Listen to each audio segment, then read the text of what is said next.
눈 안에 관리비 고지서 며칠 전에 나왔고 엄마 대출금 연체됐다며. 너 왜 아직까지 아무것도 처리 안 했어? 정신 차리게 한 대 쳐맞아야겠어. 백수 남편이 소리치며 저에게 달려들었습니다. 하지만 이 다음에 벌어질 일은 꿈에도 상상하지 못했을 겁니다. 시작하기 전에 좋아요를 누르고 채널을 구독해 주세요. 감사합니다. 편안하게 들어주세요. 이 이야기는 하루아침에 시작되지 않았습니다. 이런 종류의 이야기는 결코 갑자기 시작되지 않죠.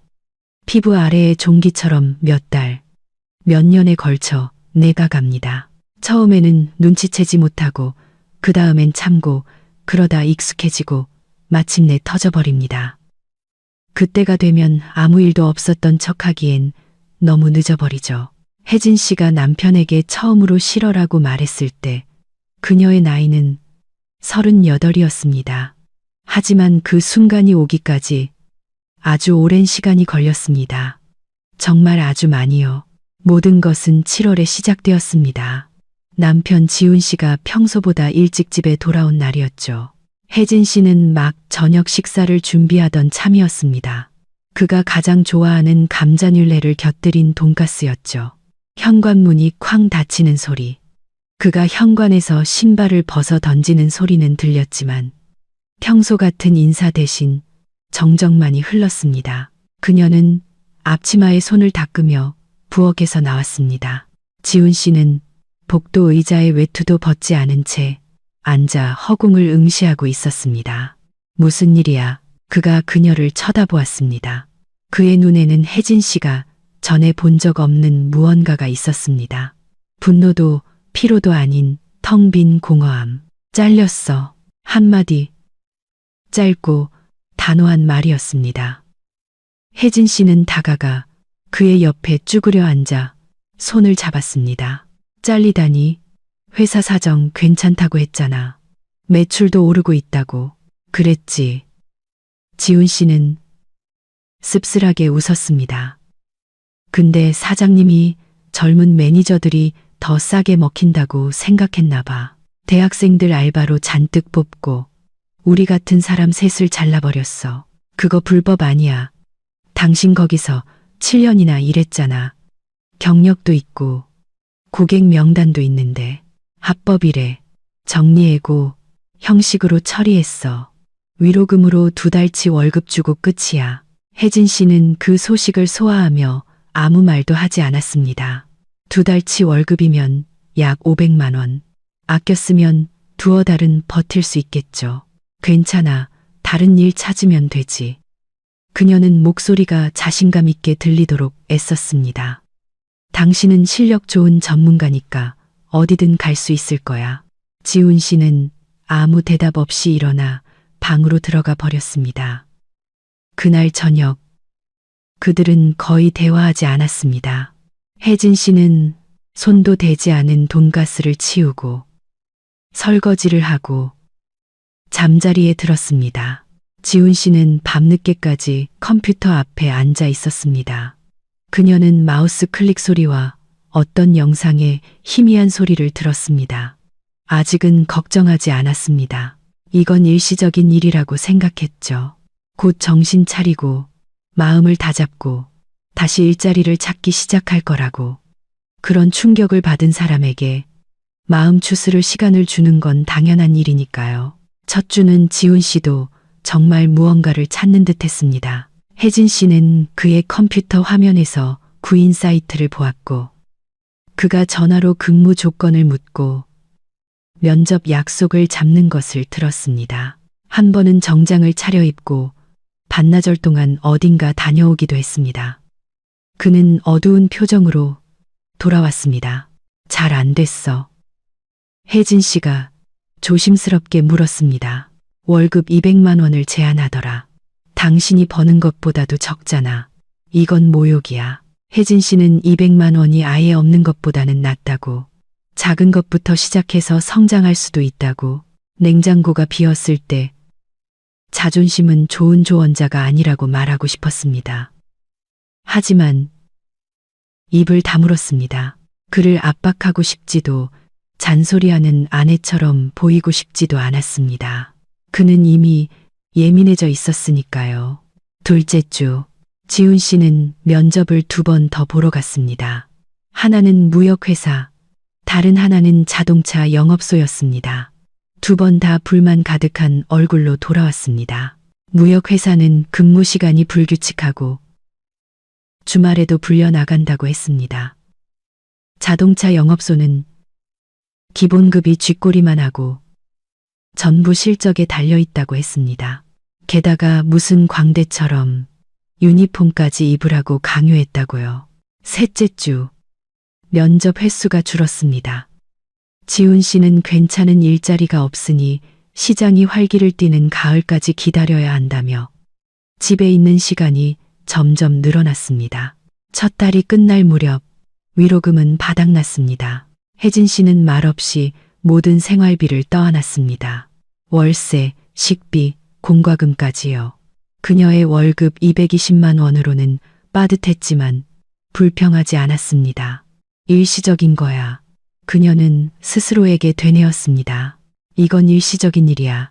하지만 일시적인 것은 영원한 것이 되기 마련입니다. 9월이 되자 지훈 씨는 일자리 찾기를 완전히 그만두었습니다. 물론 입 밖으로 인정하지는 않았습니다. 형식적으로는 시장을 살피고 괜찮은 제안을 기다리며 이력서를 보내고 있다고 했죠. 하지만 혜진 씨는 이제 컴퓨터가 구인 사이트가 아닌 유튜브에 채용 포털이 아닌 온라인 게임에 켜져 있는 것을 보았습니다. 그녀는 치과에서 행정 업무를 보며 항상 많은 환자, 수많은 전화, 신경 쓸 일들로 지쳐서 퇴근했습니다. 아파트 문을 열면 가장 먼저 냄새가 그녀를 맞았습니다. 퀴퀴한 공기, 씻지 않은 그릇, 그리고 3년 전에 끊겠다고 맹세했던 발코니의 담배 냄새. 그는 헤드폰을 낀 채 모니터에 시선을 고정한 채 앉아 있었습니다. 주변은 난장판이었습니다. 책상 위에는 과자 부스러기, 빈 컵, 과자 봉지들이 널려 있었죠. 혜진 씨의 인사에 그는 고개도 돌리지 않고 애매하게 웅얼거렸습니다. 그녀는 옷을 갈아입고 부엌으로 가서 저녁을 준비하고 그가 어지른 것을 치웠습니다. 컵을 모으고 쓰레기를 버리고 책상을 닦았습니다. 지훈 씨는 저녁 식사 시간이 되어서야 나와서 휴대폰을 보며 말없이 밥을 먹고 고맙다는 말을 하고는 다시 컴퓨터 앞으로 사라졌습니다. 혜진 씨는 설거지를 하며 생각했습니다. 언제부터 이렇게 됐을까? 언제부터 그가 나를 보지 않게 됐을까? 언제부터 내가 아내에서 하녀가 되어버렸을까? 하지만 그녀는 이런 생각들을 애써 떨쳐냈습니다. 남편에 대해 그렇게 생각하면 안 돼. 그도 힘든 거야. 직장을 잃었잖아. 자존심에 상처를 입었을 거야. 남자들은 특히 이런 충격을 견디기 힘들어해. 지지해줘야 해. 참아야 해. 일시적인 거니까. 10월에 시어머니가 전화했습니다. 지훈 씨의 어머니는 도시 반대편 부모님에게 물려받은 낡은 투룸 아파트에 살고 있었습니다. 67의 연금 수급자이자 과부였죠. 지훈 씨의 아버지는 8년 전 뇌졸중으로 세상을 떠났습니다. 그 후로 시어머니는 혼자 살았습니다. 그녀가 끔찍이 아끼고 비정상적으로 살을 찌운 뚱뚱한 주황색 고양이 나비를 제외하면요. 시어머니와 혜진 씨의 관계는 복잡했습니다. 노골적으로 적대적이지는 않았지만 따뜻하다고 할 수도 없었죠. 시어머니는 처음부터 지훈 씨가 더 나은 여자를 만날 수 있었다고 생각했고 그 사실을 별로 숨기지도 않았습니다. 혜진 씨는 남편을 위해, 가정을 위해 참았습니다. 혜진아. 전화기 너머 시어머니의 목소리는 지나치게 다정했고 그 점이 바로 혜진 씨를 긴장하게 했습니다. 보통 그녀는 아들에게만 전화했고 며느리는 거의 본체 만체했으니까요. 잘 지내니? 우리 지훈이는 어떻고? 안녕하세요. 어머님, 다 괜찮아요. 지훈 씨는 일자리 알아보고 있어요. 어휴, 알아. 내 불쌍한 아들. 얼마나 힘들겠니? 나한테 전화해서 다 얘기하더라. 너무 억울하고 충격이 크다고. 혜진 씨는 다음 말을 조용히 기다렸습니다. 그녀는 이 전화가 단순히 안부를 묻기 위한 것이 아님을 이미 짐작하고 있었습니다. 혜진아, 내가 전화한 건 다름이 아니라 시어머니는 비밀을 말하려는 듯 목소리를 낮췄습니다. 내가 좀 작은 문제가 생겨서 말이야. 돈 문제인데 알다시피 연금은 쥐꼬리만 하잖니. 근데 쓸 때는 많고 너도 요즘 물가가 얼마나 비싼지 알지. 무슨 일이세요? 내가 대출을 좀 받았거든. 아주 작은 거야. 새 텔레비전 사려고. 옛날 건 완전히 고장나서 볼 수가 없었어. 그리고 뭐 자잘한 것들도 좀 사고. 혜진 씨는 긴장했습니다. 시어머니에게 자잘한 것이란 보통 홈쇼핑에서 또 무언가를 샀다는 의미였습니다. 기적의 대걸레, 발 마사지기, 코팅 프라이팬 세트 같은 것들이요. 시어머니의 아파트는 그런 잡동사니들로 가득 차 있었습니다. 얼마나요? 침묵. 150만 원. 근데 이자까지 붙어서 지금은 170만 원이 넘었어. 내가 계산을 좀 잘못했나 봐. 갚을 수 있을 줄 알았는데. 어머님, 혜진 씨는 차분하게 말하려고 애썼습니다. 저희도 지금 상황이 어려워요. 지훈 씨는 직장이 없고요. 저 혼자 벌고 있어요. 응, 알아. 혜진아, 알아. 당장 달라는 건 아니야.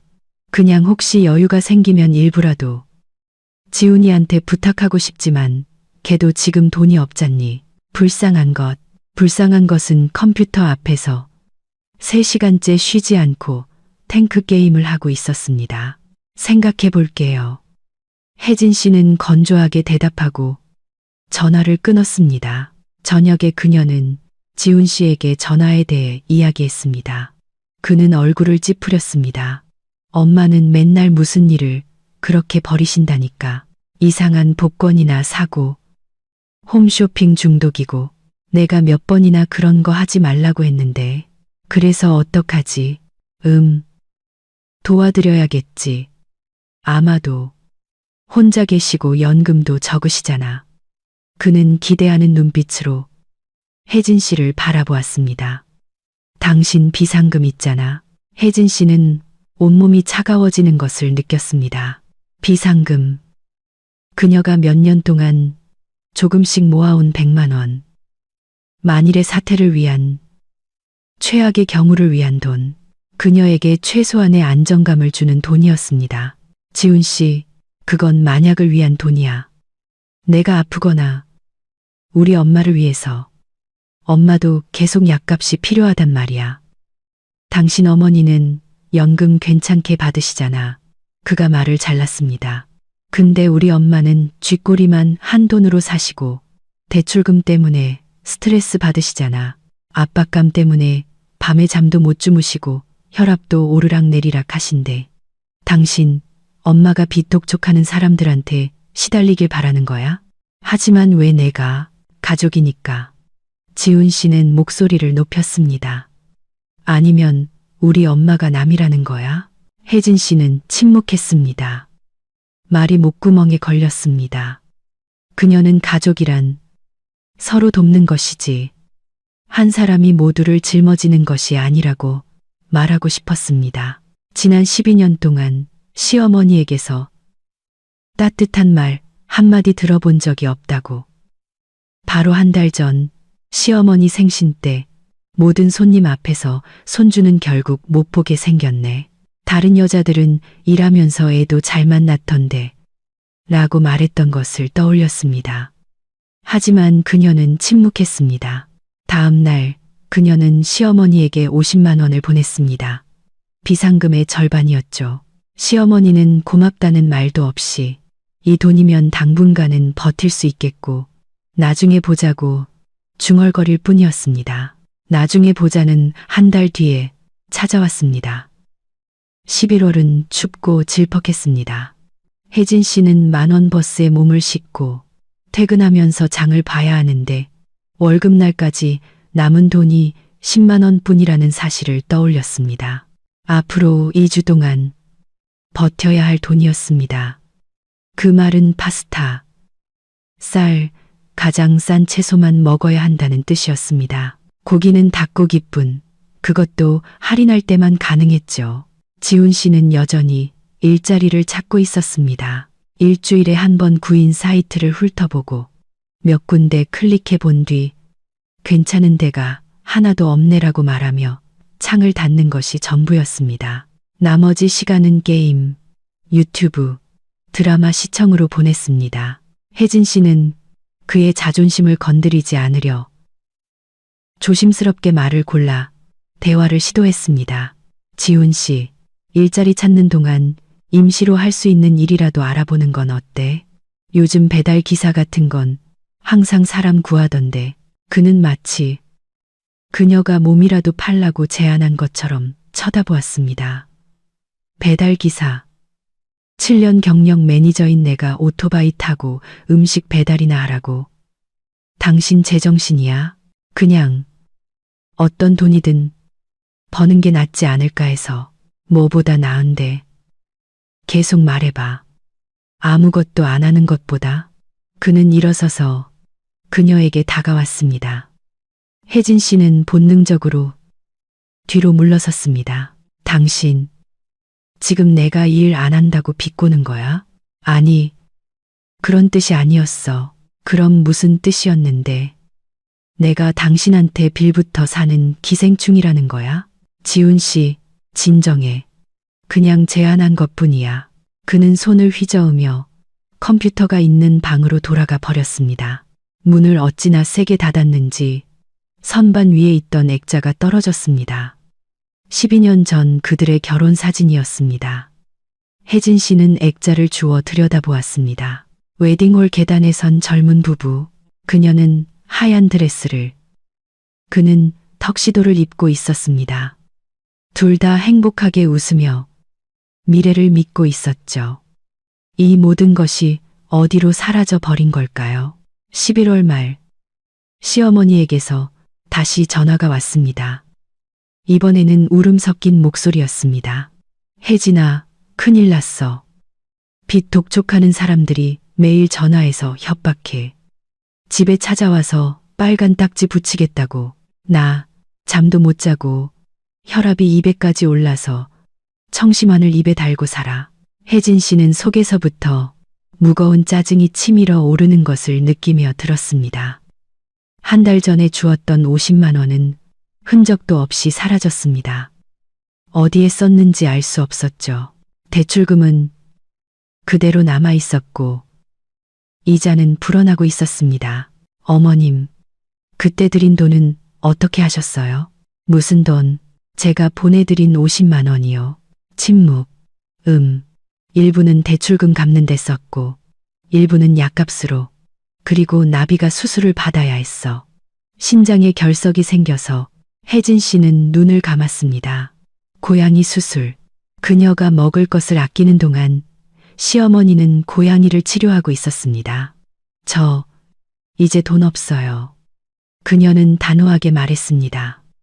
비상금은 드렸고 월급은 겨우 생활비로 쓰고 있어요. 하지만 혜진아, 어떻게 그래? 그 사람들이 정말 찾아와서 다 가져갈 거야. 난 창피해서 죽어버릴 거야. 지훈 씨한테 일자리 찾으라고 하세요. 어머님 아들이잖아요. 아들이 도와드려야죠. 지훈이는 지금도 힘들어하고 있어. 지금은 걔한테 부담 주면 안 돼. 걔는 마음이 여리단 말이야. 마음이 여리다고? 혜진 씨는 웃음이 터져 나올 뻔했습니다. 어제 그 마음 여린 아들은 게임 중에 인터넷이 잠시 끊겼다고 온 집안이 떠나가라 소리를 질렀습니다. 제가 도와드릴 방법이 없네요. 혜진 씨는 다시 한번 말하고 전화를 끊었습니다. 그날 저녁 집안이 발칵 뒤집혔습니다. 지훈 씨는 통화 내용을 알게 되었습니다. 물론 어머니가 그에게 바로 전화했을 테죠. 그의 버전은 완전히 달랐습니다. 당신 우리 엄마한테 거절했다고? 아프고 늙은 분한테 한 달 전에 50만 원 드렸어. 그 돈이 어디로 갔는지도 모르겠어. 치료비, 약값, 고양이, 수술비라니. 그럼 뭐, 나비도 가족이야. 그럼 걔가 죽게 내버려 둬야 했어. 혜진 씨는 피곤한 듯 관자놀이를 문질렀습니다. 지훈 씨, 내가 언제까지나 당신 어머니를 위해 돈을 낼 수는 없어. 나도 우리 엄마가 있단 말이야. 엄마도 도움이 필요하고 우리도 먹고 살아야 해. 당신 어머니는 연금 괜찮게 받으시잖아. 월 70만 원이 괜찮은 연금이야. 우리 엄마보다 조금 더 받으시는 것뿐이잖아. 그리고 자꾸 우리 엄마 들먹이지 마. 내가 일자리 구하면 다 갚을게. 그때까진 당신이 좀 참을 수도 있잖아. 참을 수도 있잖아. 그 말이 가시처럼 머릿속에 박혔습니다. 참으라고 그녀는 평생을 참아왔습니다. 시어머니의 무례함을, 남편의 무관심을, 피로와 돈 부족, 그리고 자신의 가정에서의 외로움을, 그리고 그 대가로 무엇을 얻었을까요? 12월은 새로운 놀라움을 안겨주었습니다. 혜진 씨가 퇴근해 보니 부엌 식탁에 고지서 한 장이 놓여 있었습니다. 낯선 주소, 낯선 숫자. 그녀는 종이를 집어들어 훑어보았습니다. 공과금 고지서였습니다. 주소는 시어머니의 아파트. 금액은 15만 2천 원. 지훈 씨, 이게 뭐야? 그가 방에서 나와 쳐다보았습니다. 아, 엄마가 보내셨어. 공과금 낼 돈이 부족하다고 하시네. 그래서, 출근길에 내주거나 앱으로 내줘. 당신이 일하니까 더 편하잖아. 혜진 씨는 고지서를 내려놓고 심호흡을 하려고 애썼습니다. 지훈 씨, 나 15만 원이나 여유 없어. 내 월급은 우리 집 월세랑 식비랑 당신 담뱃값으로 다 나가. 담배 좀 끊으라고 했지. 한 갑에 4,500원이야. 하루에 한 갑씩 피우면 한 달에 13만 5천 원이야. 그 돈이면 과일이라도 사 먹었겠어. 또 그 소리야. 지훈 씨는 짜증스럽게 고개를 저었습니다. 못 내겠으면 내지 마. 엄마가 당신한테 친구하자고 조르지는 않을 테니까. 그는 고지서를 든 혜진 씨를 남겨두고 다시 컴퓨터 앞으로 가버렸습니다. 그녀는 부엌 한가운데 서서 생각했습니다. 15만 원, 월급날까지 2주 남았다. 통장에는 18만 원이 있었다. 시어머니 것까지 내주면 식비로 3만 원이 남는다. 그건 쌀과 빵뿐이라는 뜻이었다. 고기도, 채소도, 우유도 없이 만약 내지 않는다면, 내지 않으면 난리가 날 것이다. 시어머니는 울면서 전화할 것이고, 지훈 씨는 그녀가 인색하고 무정하다며, 그녀 때문에 자기 어머니가 죽을 것이라고 소리치며 싸움을 걸 것이다. 혜진 씨는 휴대폰을 꺼내 은행 앱을 열었습니다. 손가락이 화면 위에서 멈췄습니다. 공과금 납부. 금액 15만 2천 원. 확인. 그녀는 그 버튼을 오랫동안, 아주 오랫동안 쳐다보다가 앱을 닫았습니다. 싸움은 그날 저녁에 터졌습니다. 시어머니가 지훈 씨에게 전화했고 그는 눈을 동그랗게 뜨고 부엌으로 달려왔습니다. 당신 안 냈어? 응. 왜? 돈이 없으니까. 거짓말. 당신 통장에 돈 있는 거 봤어. 혜진 씨는 온몸이 차가워졌습니다. 내 통장을 확인해. 그게 뭐 어때서? 우린 가족이잖아. 모든 게 공동의 것이라고. 공동의 것이라고? 그녀는 목소리를 높이지 않았지만 그녀의 어조에 담긴 무언가가 지훈 씨를 침묵하게 만들었습니다. 당신은 8개월 동안 단 한 푼도 벌어오지 않았어. 내가 아파트 월세, 식비, 당신 담뱃값, 당신 오락비, 당신 어머니 대출금, 당신 어머니 공과금을 다 내고 있어. 여기서 공동의 것이 어디 있는데? 나 일자리 찾고 있잖아. 당신은 하루에 6시간씩 탱크 게임을 하고 있어. 지훈 씨의 얼굴이 붉어졌습니다. 그건 휴식이야. 스트레스를 풀어야 한다고. 나 지금 스트레스 받고 있단 말이야. 스트레스. 당신은 따뜻한 집안에 앉아 있잖아. 내가 먹여주고, 입혀주고, 재워주는데 무슨 스트레스. 엄마 용돈 제때 못 받아서. 너. 그는 분노로 숨이 막혔습니다. 완전히 미쳤구나. 내가 너를 그 시궁창에서 건져내서 결혼해주고 이 아파트 월세도 몇 년 동안 내줬는데 아파트는 우리 둘이 같이 냈고 지난 8개월 동안은 나 혼자 내고 있어. 일시적인 거라니까. 그건 당신 엄마한테나 가서 말해. 벌써 5개월째라고. 지훈 씨는 손을 번쩍 들었습니다. 혜진 씨는 움찔하며 냉장고에 등을 기댔지만 그는 때리지 않고 손을 내렸습니다. 이를 갈았죠. 내일 당장 내. 안 그러면 내가 어떻게 할지 몰라. 그는 문을 쾅 닫고 나가버렸습니다. 혜진 씨는 천천히 바닥에 주저앉아 무릎을 가슴에 끌어안았습니다. 심장이 목구멍에서 쿵쾅거렸고 손이 떨렸습니다. 그가 손을 들었다. 12년 만에 처음으로. 앞으로는 어떻게 될까? 밤에 혜진 씨는 잠을 이루지 못했습니다. 침대 가장자리에 누워 지훈 씨의 코 고는 소리를 들으며 생각에 잠겼습니다. 그녀의 어머니는 항상 이렇게 말했습니다. 참아라, 딸아. 남자들은 다 그래. 중요한 건 가정이야. 혼자 남지 않는 게 중요해. 어머니 자신도 알코올 중독자인 아버지와 30년을 참다가 5년 전에 그를 떠나보내고 나서야 비로소 숨을 돌렸습니다. 할머니도 참았습니다. 월급을 술값으로 탕진하고 손찌검을 하던 할아버지를 애들이 있는데 어떻게 떠나겠니라며 할머니는 스카프 아래 멍을 숨기곤 했습니다. 이모도 참았습니다. 남편이 젊은 여자에게 가버리고 나서야 이혼했죠. 그녀 집안의 모든 여자는 참았습니다. 그것이 규범이었고 규칙이었으며 법이었습니다. 하지만 혜진 씨는 문득 생각했습니다. 만약 이게 잘못된 것이라면 그녀는 고개를 돌려 지훈 씨를 보았습니다. 달빛이 그의 얼굴에 떨어져 퍼진 윤곽, 정수리의 듬성한 머리카락, 반쯤 벌어진 입을 비추었습니다. 41살, 백수, 아내에게 빌부터 살면서 그녀가 자신에게 빚졌다고 생각하는 남자. 언제 이렇게 되었을까? 언제 사랑하는 남편이 기생충으로 변했을까?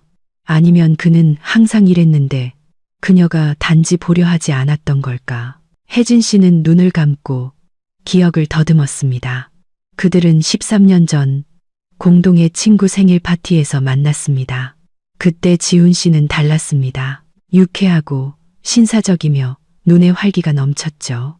대기업에서 매니저로 일하며 꽤 잘 벌었고 미래에 대한 계획도 있었습니다. 그는 멋지게 구애했습니다. 꽃, 레스토랑, 교회 나들이. 혜진 씨는 25이었습니다. 이전의 연애는 막 끝난 참이었죠. 3년 사귄 남자친구가 갑자기 다른 도시로 떠나는데 그녀를 데려갈 계획이 없다고 통보했습니다. 그녀는 버려지고 쓸모없고 망가진 기분이었습니다. 그때 지훈 씨가 나타났습니다. 강하고 자신감 넘치고 믿음직스러운. 그는 구원처럼 보였습니다. 1년 후 그들은 결혼했습니다. 혜진 씨는 그의 월세 아파트로 이사했고 치과에서 일자리를 구했습니다. 이전에는 판매원으로 일했지만 지훈 씨는 그녀에게 안정적인 월급과 근무 시간이 있는 제대로 된 직업이 필요하다고 말했습니다. 그녀는 그의 말을 듣고 행정관리 과정을 수료하고 자격증을 땄습니다. 첫 몇 년은 좋았습니다. 함께 휴가를 가고 영화를 보고 친구들을 만나고 계획을 세웠습니다. 언젠가 내 집 마련을 하고 아이를 낳고 어쩌면 더 큰 도시로 이사 갈 수도 있겠다고. 그러다 무언가 변했습니다. 혜진 씨는 정확한 날짜나 전환점을 짚을 수 없었습니다. 그것은 마치 녹이쇠를 갉아먹듯 점진적이고 눈에 띄지 않게 일어났습니다. 처음에는 지훈 씨가 친구들과 덜 어울리기 시작했습니다. 그 다음엔 휴가를 가지 않게 되었습니다. 비싸다, 시간이 없다, 내년에 가자. 그 다음엔 잔소리가 시작되었습니다. 왜 국이 차갑냐? 왜 셔츠가 안 다려져 있냐? 왜 쓸데없는데 돈을 쓰냐? 혜진 씨는 그것을 피로, 스트레스, 중년의 위기 탓으로 돌렸습니다. 그녀는 맞춰주고 모난 부분을 다듬고 갈등을 피했습니다. 그래야만 하니까요. 그렇죠. 아내는 안락함을 만들고 남편을 지지하며 집안의 싸움을 밖으로 내보내지 말아야 하니까요. 그들에게 아이는 생기지 않았습니다. 의사들은 둘 다에게 원인이 있다고 말했습니다. 그녀에게도 문제가 있고 그의 수치도 이상적이지 않다고. 시험관 아기를 시도할 수 있었지만 비싸고 오래 걸리고 보장도 없었습니다. 지훈 씨는 손을 내저었습니다. 운명이 아닌가 보지. 혜진 씨는 울고 나서 체념했습니다. 이제 와서 돌이켜보면 그녀는 아이가 없었던 것이 의학적인 문제 때문이 아니었음을 깨달았습니다. 그냥 지훈 씨가 원하지 않았던 것입니다. 그에게는 지금이 편했습니다. 일하고 요리하고 청소하면서도 아이와 나눠야 할 관심을 요구하지 않는 아내가 있으니까요. 아침은 잿빛이고 쌀쌀했습니다.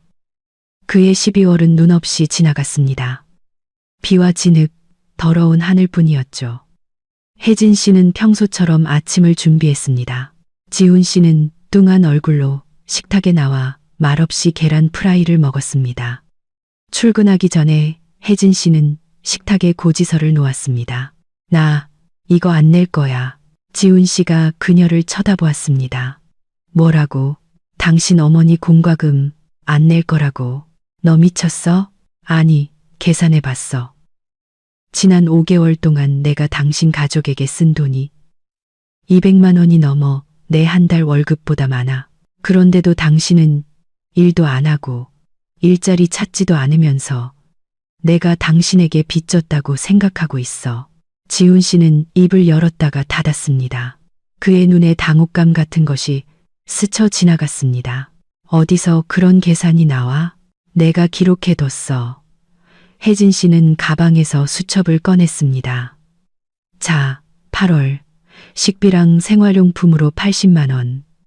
9월도 마찬가지. 10월 당신 어머니 대출금으로 50만 원. 11월에 약값으로 또 20만 원. 11월 이 고지서.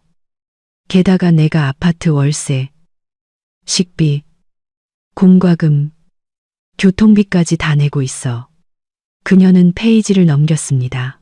결론적으로 5개월 동안 당신이 집에 가져온 돈은 0원. 나는 약 1100만 원. 지훈 씨의 얼굴이 검붉어졌습니다. 너 지금 뭐 하자는 거야? 누가 얼마나 썼는지 계산이라도 시작한 거야? 응.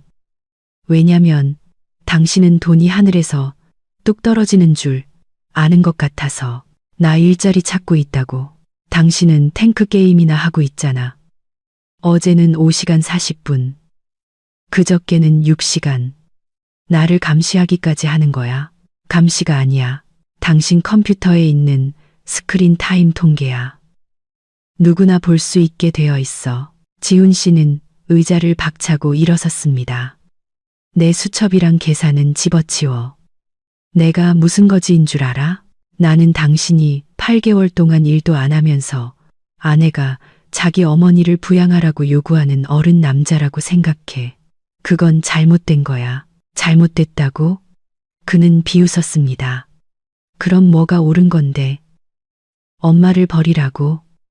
당신이 네일아트 받을 돈 모으는 동안 엄마가 굶어 죽게 내버려 두라고?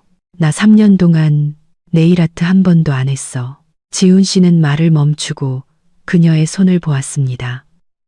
짧은 손톱, 건조한 피부, 집안일로 생긴 작은 흠집들.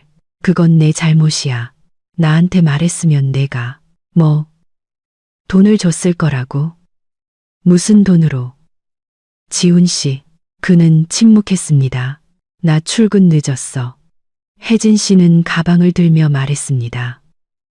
그녀는 뒤도 돌아보지 않고 나갔습니다. 직장에서의 하루는 안개 속 같았습니다. 혜진 씨는 기계적으로 환자를 등록하고 전화를 받고 차트를 작성했습니다. 생각은 다른 곳에 가 있었죠. 단발머리의 쾌활한 동료 미영 씨가 그녀의 상태를 알아차렸습니다. 혜진 씨, 무슨 일 있어? 얼굴이 안 좋아 보여. 아니야, 그냥 잠을 좀 설쳐서. 잠을 설쳤다고? 에이, 말해봐. 혜진 씨는 망설였습니다. 그녀는 남편에 대해 남들 앞에서 불평한 적이 한 번도 없었습니다. 그건 예의에 어긋나고 잘못됐으며 보기 흉한 일이었죠. 가정사는 가정 안에서 해결해야 한다고 생각했습니다. 하지만 그녀 안에 무언가가 부서졌습니다. 미영 씨, 혹시 그런 적 있어? 누군가와 함께 살지만 혼자인 것 같은 기분. 미영 씨는 커피 잔을 내려놓았습니다. 있었지.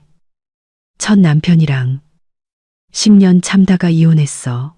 어떻게 견뎠어? 힘들었지. 처음 반년은 어떻게 살아야 할지 막막했어.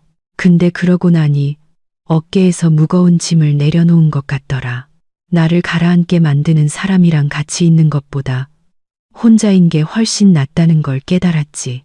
혜진 씨는 들은 말을 곱씹으며 침묵했습니다. 무슨 일이야, 혜진 씨? 지훈 씨 때문이야. 8개월째 일도 안 하고 찾으려고도 안 하고 집에서 게임만 해. 나는 우리 둘이랑 시어머니까지 다 책임지고 있어. 그는 뭐라고 하는데? 일시적인 거라고. 내가 참아야 한다고. 내 의무라고. 미영 씨는 휘파람을 불었습니다. 전형적이네. 내 전 남편도 그랬어. 근데 걔는 술까지 마셨지. 당신 남편은 술은 안 마시지. 아직은 바로 그거야. 아직은 내 조언을 들어. 할 수 있을 때 도망쳐. 12년이나 같이 살았는데 그래서 뭐 앞으로 12년 더 그를 끌고 갈 거야? 그러다 지쳐서 당신이 먼저 죽을 때까지. 혜진 씨, 정신 차려. 당신 아직 젊어. 38이잖아. 인생 끝난 거 아니야. 혜진 씨는 대답하지 않았지만 미영 씨의 말이 머릿속에 맴돌았습니다. 저녁에 집으로 돌아오는 길에 그녀는 슈퍼마켓에 들러 꼭 필요한 것들만 샀습니다. 빵, 우유, 계란, 파스타 한 봉지. 계산대에서 금액을 확인했습니다. 9,800원. 얼마 안 되지만 월급날까지는 아직 열흘이나 남았습니다. 집에는 정적이 흘렀습니다. 지훈 씨의 컴퓨터는 꺼져 있었고 그의 외투는 옷걸이에 걸려 있었습니다. 이상했습니다. 지훈 씨, 정적. 혜진 씨는 부엌으로 갔습니다. 고지서는 그녀가 남겨둔 그대로 놓여 있었습니다. 옆에는 빈 맥주병이 있었죠. 방은 비어 있었고 화장실도 마찬가지였습니다. 전화. 그녀는 그의 번호를 눌렀습니다. 신호음만 울릴 뿐 아무도 받지 않았습니다. 메시지를 보냈습니다. 어디야? 답장은 1분 뒤에 왔습니다. 엄마 집에. 기다리지 마. 혜진 씨는 메시지를 2번 읽었습니다. 엄마 집에. 기다리지 마. 그 말에는 마치 판결문의 마침표처럼 최종적인 무언가가 있었습니다. 그녀는 휴대폰을 내려놓고 사온 식료품을 정리하고 저녁으로 계란 프라이와 빵을 준비했습니다. 혼자 식탁에 앉아 정적 속에서 식사를 하다가 문득 기분이 좋다는 것을 깨달았습니다. 조용하고 평화롭고 아무도 불평하지 않고 아무도 요구하지 않고 그 느낌은 이상하고 거의 무섭기까지 했습니다. 마치 평생 무거운 배낭을 메고 다니다가 이제야 어깨에서 내려놓은 것 같았습니다. 지훈 씨는 다음 날 저녁에 돌아왔습니다. 화가 나고 잠을 설친 듯 했으며 술 냄새를 풍겼습니다. 냈어? 아니, 왜? 돈 없으니까. 거짓말. 당신 통장에 돈 있잖아. 월급날까지 먹고 살 돈이야. 당신 어머니를 위한 돈이 아니라. 그는 그녀에게 다가가 어깨를 세게 잡았습니다. 아팠습니다. 내 말 잘 들어. 내일 당장 그 고지서내. 알았어? 혜진 씨는 그의 눈을 똑바로 쳐다보았습니다. 그 안에는 아무것도 없었습니다. 사랑도 존중도 없이 오직 분노와 그녀가 늘 그랬듯 꺾이기를 바라는 기대뿐이었습니다. 하지만 그녀는 꺾이지 않았습니다. 싫어. 그는 마치 그녀에게 맞은 것처럼 움찔했습니다. 뭐라고? 싫어. 안 낼 거야. 내일도 모레도 앞으로도 절대. 너 지금 계속 말해봐. 그는 주먹을 꽉 쥔 채 침묵했습니다. 이마에 땀이 맺혔습니다. 후회하게 될 거야. 그가 마침내 속삭였습니다. 반드시 후회하게 만들어줄 테니까. 그는 문을 쾅 닫고 방으로 들어갔습니다. 잠시 후 그 방에서 개임 소리가 들려왔습니다. 총성, 폭발음, 비명. 혜진 씨는 부엌 한가운데 그대로 서 있었습니다. 그가 꽉 잡았던 어깨가 아팠습니다. 그녀는 휴대폰을 꺼내 피부에 남은 붉은 자국을 사진으로 찍었습니다. 그리고 메모 앱을 열어 쓰기 시작했습니다. 날짜, 지훈 씨가 어깨를 잡고 위협함, 자국, 남음, 사진 있음. 이것은 이혼이나 소송을 위한 계획이 아니었습니다. 그저 만일의 경우를 위한 기록이었습니다. 그녀가 느끼기에 곧 닥쳐올 그 경우를 위해서요. 새해는 각자 맞이했습니다. 지훈 씨는 명절에 어머니를 혼자 둘 수 없다며 시댁으로 갔습니다. 혜진 씨는 반대하지 않았습니다. 그녀는 12월 31일을 친정 엄마와 함께 보냈습니다. 변두리의 작은 아파트, 소박한 식탁, 연말 특집 방송이 나오는 낡은 텔레비전. 엄마는 딸의 기분이 좋지 않다는 것을 알아차렸습니다. 혜진아, 무슨 일 있니? 아니에요, 엄마. 그냥 피곤해서. 지훈이는 어디 갔고? 시어머니 댁에요. 또 작년에도 거기 있었잖아. 재작년에도요. 혜진 씨는 침묵했습니다. 엄마 말이 맞았습니다. 지난 3년 동안 지훈 씨는 시어머니와 혜진 씨는 친정 엄마와 새해를 맞았습니다. 마치 가족이 아니라 집을 공유하는 두 명의 낯선 사람처럼요. 딸아. 엄마가 그녀의 손을 잡았습니다. 나한테 털어놓으면 좀 나아질지도 몰라. 혜진 씨는 엄마를 보았습니다. 희끗한 머리카락, 눈가의 주름, 거친 손. 엄마는 평생 간호사로 일했습니다. 아버지가 완전히 알코올에 빠진 후 혼자 딸을 키웠죠. 엄마, 아빠랑 그렇게 오래 참았던 거 후회해요. 엄마는 움찔했습니다. 그들은 아주 오랫동안 이 주제를 건드리지 않았습니다. 후회해. 엄마는 조용히 말했습니다. 내 젊음을 낭비했고 건강을 망쳤지. 뭘 위해서? 가정을 지키기 위해서. 근데 지킬 게 뭐가 있었겠니? 그녀는 창밖을 보며 말을 멈췄습니다. 그래서 내가 너한테 가르쳤던 거야. 참아라. 집안 싸움 밖으로 내보내지 마라. 내가 그렇게 고생했으니 그게 당연하고 그렇게 해야 한다고 생각했지. 그러다 깨달았어. 내가 너를 똑같은 삶으로 내몰고 있었다는 걸. 엄마는 그녀를 돌아보았습니다. 눈에 눈물이 글썽였습니다. 만약 그가 너를 사랑하지 않고 소중히 여기지 않는다면 떠나. 할 수 있을 때 내 실수를 반복하지 마. 자정을 알리는 종소리가 울렸습니다. 창밖에서 폭죽이 터졌습니다. 하늘이 불꽃으로 물들었습니다. 1월은 기묘한 긴장감 속에서 흘러갔습니다. 지훈 씨는 혜진 씨와 거의 대화하지 않았습니다. 꼭 필요한 말만 했죠. 그녀도 대화를 시도하지 않았습니다. 그들은 한 아파트에서 이웃처럼 살았습니다. 아침 식사는 각자 다른 시간에, 저녁 식사는 따로, 잠은 침대 양 끝에서 잤습니다. 그는 여전히 일자리를 찾지 않았습니다. 혜진 씨는 더 이상 묻지 않았습니다. 무슨 의미가 있겠어요. 1월 중순, 지훈 씨의 누나 지혜 씨에게서 전화가 왔습니다. 혜진 씨는 놀랐습니다. 결혼 12년 동안 지혜 씨가 그녀에게 전화한 것은 서너 번에 불과했습니다. 보통 그들은 가족 모임에서 고개만 까딱하며 인사하는 사이였죠. 새언니, 안녕하세요. 저 지혜예요. 안녕하세요. 아가씨. 다름이 아니라요.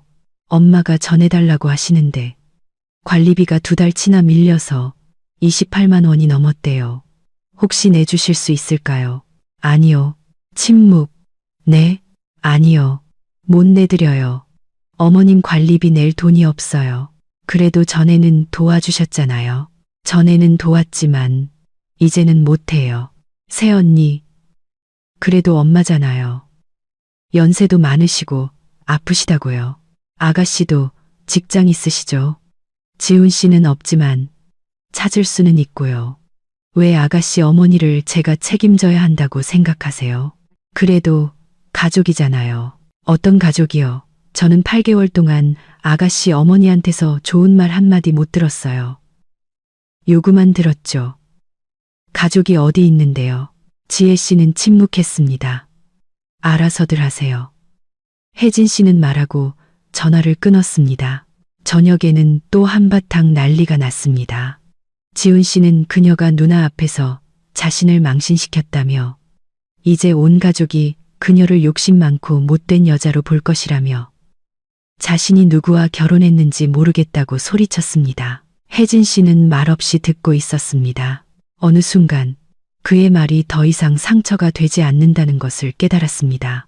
마치 그녀와 그의 비명 사이에 유리벽이 생긴 것 같았습니다. 그는 유리벽 너머에서 날뛰고 있었고 그녀는 마치 재미없는 드라마를 보듯 무심하게 바라보았습니다. 그가 지쳐서 멈췄을 때 그녀가 말했습니다.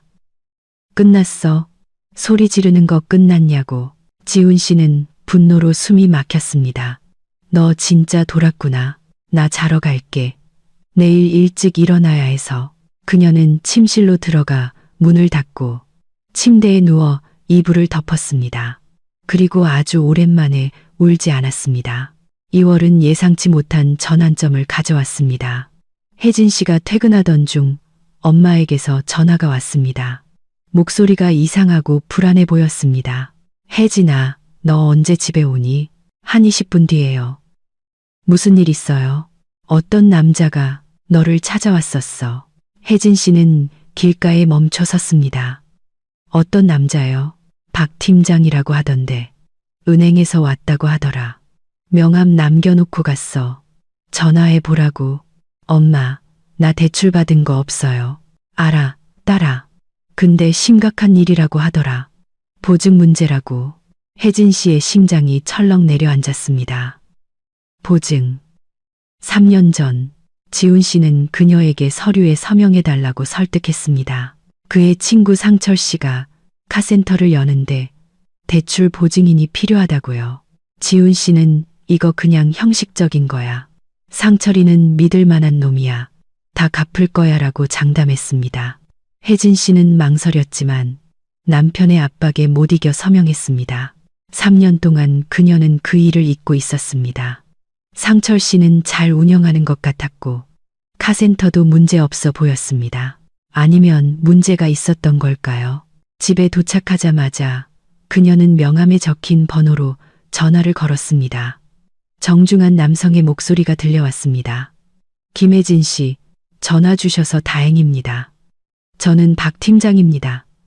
은행 담당자이고요. 다름이 아니라 선생님께서 보증인으로 되어 있는 대출 계약에 연체가 발생했습니다. 무슨 연체요? 채무자 박상철 씨가 4개월 전부터 상환을 중단했습니다. 이자와 연체료를 포함한 총 채무액은 현재 3천만 원입니다.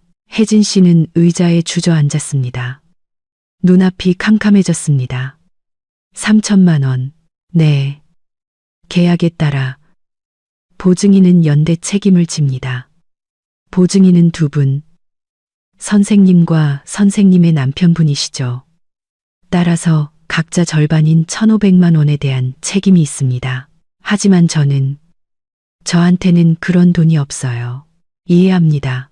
그래서 상환 방안에 대해 논의하고자 합니다. 분할 상환이나 채무 조정 같은 방법이 있습니다. 하지만 이 상황을 무시할 수는 없습니다. 그렇지 않으면 소송, 압류, 재산 동결 절차로 이어질 수 있습니다. 혜진 씨는 전화를 끊고 한참 동안 벽을 응시하며 앉아 있었습니다. 1,500만 원. 그녀의 7개월치 월급, 밥도 먹지 않고 월세도 내지 않고 7개월을 일해야 하는 돈. 그리고 지훈 씨도 보증인이지만 그에게는 직장도 수입도 아무것도 없었습니다. 그 말은 그녀가 다 갚아야 한다는 뜻이었습니다. 저녁에 그녀는 지훈 씨에게 명함을 보여주며 통화 내용을 이야기했습니다. 그의 얼굴이 창백해졌습니다. 상철이가 날 배신했다고. 그런 것 같네. 하지만 걔는 우리는 친구였잖아. 20년 지기 친구. 이제는 3천만 원의 빚이 됐지. 지훈 씨는 벌떡 일어나 부엌을 서성였습니다. 전화해봐야겠어. 뭔가 착오가 있었을 거야. 해봐. 그는 휴대폰을 집어들어 번호를 눌렀습니다. 신호음만 울렸습니다. 다시 한 번, 또 신호음, 세 번째 시도. 전화기가 꺼져 있어. 전화를 안 받아. 당연하지. 빚더미에서 도망쳤으니까. 그리고 우리는 보증인이고. 이제 이건 우리 문제야. 지훈 씨는 주저앉아 머리를 감쌌습니다. 어떡하지? 혜진 씨는 그를 바라보았습니다. 반년 전이었다면 그녀는 그를 위로하고 해결책을 찾고 문제 해결을 떠맡았을 것입니다. 하지만 지금은 속이 텅 비어 있었습니다. 몰라. 그녀가 말했습니다. 당신도 나랑 똑같은 보증인이야. 생각해봐. 나 돈 없어. 나도 1,500만 원 없어. 하지만 당신은 일하고 나는 뭐 8개월 동안 내 선택으로 일 안 하고 있잖아. 그가 벌떡 일어났습니다. 무슨 선택? 나 잘렸다고. 당신이 잘린 건 7월이고 지금은 2월이야. 그동안 당신은 어떤 일이든 구할 수 있었어. 배달기사, 막노동꾼, 판매원. 하지만 당신은 그게 당신 수준에 안 맞는다고 거절했잖아. 그럼 이제 와서 내가 상자나 나르라고. 압류 딱지가 붙는 게 싫으면. 그래. 그는 침묵하며 마치 처음 보는 사람처럼 그녀를 쳐다보았습니다. 당신 변했어. 그가 마침내 말했습니다. 응, 변했어. 전에는 나를 지지해주고 해결책 찾는 걸 도와줬잖아. 전에는 내가 모든 걸 짊어졌고 당신은 그걸 이용했지. 이제는 끝이야. 혜진 씨는 일어서서 물을 한 잔 따랐습니다. 내일 나는 은행에 가서 내 몫에 대한 분할 상환을 신청할 거야. 당신 몫은 당신이 알아서 해.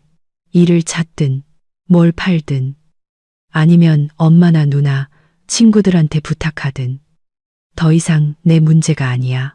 그녀는 방으로 들어갔습니다. 지훈 씨는 부엌에 남았습니다. 다음 날 혜진 씨는 회사의 양해를 구하고 은행으로 갔습니다. 담당자와의 긴 상담, 서류, 서명. 그녀는 2년 동안 매달 70만 원씩 갚는 조건으로 분할 상환을 신청했습니다. 월급의 3분의 1에 해당하는 금액이었습니다. 하지만 다른 방법이 없었죠. 집에 돌아왔을 때 그녀는 기진맥진했습니다. 놀랍게도 지훈 씨는 컴퓨터 앞에 있지 않았습니다. 그는 부엌에 앉아 있었고 앞에는 종이 한 장이 놓여 있었습니다. 이게 뭐야? 이력서. 그는 그녀의 눈을 쳐다보지 않았습니다. 써서 보내보려고. 혜진 씨는 종이를 들었습니다. 표준적인 이력서. 서툴고 오타가 있었지만 이력서였습니다. 잘했네. 그녀는 담담하게 말했습니다. 근데 커뮤니케이션에 이가 아니라 의야. 비꼬는 거야? 아니, 그냥 오타 있으면 안 뽑아줄까봐. 그녀는 종이를 식탁에 놓고 옷을 갈아입으러 갔습니다. 그녀 안에 무언가가 흔들렸습니다. 작은 불꽃. 희망은 아니었습니다. 오히려 놀라움에 가까웠죠. 정말 그가 변할 수 있을까? 하지만 불꽃은 이내 사그라들었습니다. 그녀는 지훈 씨를 너무 잘 알았습니다. 이력서 한 장이 아무것도 의미하지 않는다는 것을. 일주일, 한 달 뒤에 어떻게 될지 지켜봐야 했습니다. 일주일이 지났습니다. 지훈 씨는 정말로 이력서를 보냈습니다. 그의 말에 따르면 20통 정도. 하지만 면접 보러 오라는 연락은 없었습니다. 경력이 맞지 않거나 나이가 많거나 이미 채용이 마감되었다는 이유였습니다. 그는 다시 의기소침해지기 시작했고 밤늦게까지 컴퓨터 앞에 앉아 있었으며 혜진 씨가 무언가 물어보려 하면 퉁명스럽게 대답했습니다. 그리고 아무도 예상치 못한 일이 일어났습니다. 일요일 아침 지혜 씨에게서 전화가 왔습니다. 이번에는 뜻밖의 소식이었습니다. 새언니, 엄마가 병원에 입원하셨어요. 무슨 일이세요? 뇌졸중이요. 밤에 구급차 불렀어요. 지금 중환자실에 계세요. 위독하시대요. 혜진 씨는 지훈 씨에게 수화기를 넘겨주고 그의 얼굴이 변하는 것을 지켜보았습니다. 당황, 두려움, 절망, 갈게. 그가 수화기를 내려놓으며 말했습니다. 지금 바로 갈게. 그는 외투를 집어들고 뒤도 돌아보지 않고 문 밖으로 뛰쳐나갔습니다. 혜진 씨는 혼자 남아 창밖을 보았습니다. 지훈 씨는 손을 흔들며 버스 정류장을 향해 달려가고 있었습니다. 시어머니가 중환자실에 뇌졸중으로. 그녀는 동정심, 불안감, 돕고 싶은 마음을 느껴야 했습니다. 하지만 속에는 무거운 무관심뿐이었습니다. 마치 낯선 사람, 뉴스에 나오는 누군가에 대한 이야기를 듣는 것 같았죠. 그 사실이 그녀를 두렵게 했습니다. 혜진 씨는 항상 자신이 친절하고 동정심 많은 사람이라고 생각했지만 수년간의 비난과 요구 그리고 배은망덕함이 무언가 중요한 것을 태워버린 것 같았습니다. 연민이 있어야 할 자리에 공허함이 자리 잡고 있었습니다. 시어머니는 중환자실에서 3일을 보낸 후 일반 병실로 옮겨졌습니다. 지훈 씨는 매일 병원을 오갔습니다. 지치고 신경질적인 모습으로 돌아왔죠. 간병인이 필요하대. 그가 어느 날 저녁 말했습니다. 하루에 12만 원이야. 혜진 씨는 말없이 그를 쳐다보았습니다. 뭘 봐? 우리 엄마잖아. 며칠이나. 몰라. 의사 말로는 회복하는데 몇 달은 걸릴 거래. 몇 달. 하루에 12만 원. 한 달에 360만 원. 그녀가 3개월 동안 버는 돈보다 많았습니다. 지훈 씨. 나 그런 돈 없어. 그럼 내가 돈을 찍어내리. 당신 누나도 있잖아. 일하잖아. 지혜도 겨우 먹고 살아. 그럼 어머니 아파트를 팔거나 시골 땅을 팔아. 무슨 땅? 그가 벌떡 일어났습니다. 어머님이 당신 주려고 아껴두셨다는 그 땅. 주말 농장으로 쓰는 그 60평짜리 땅 팔면 4, 5천만 원은 받을 수 있을 거야. 그 돈이면 간병인 비용도, 약값도, 재활 비용도 충분할 텐데. 지훈 씨는 멈칫했습니다.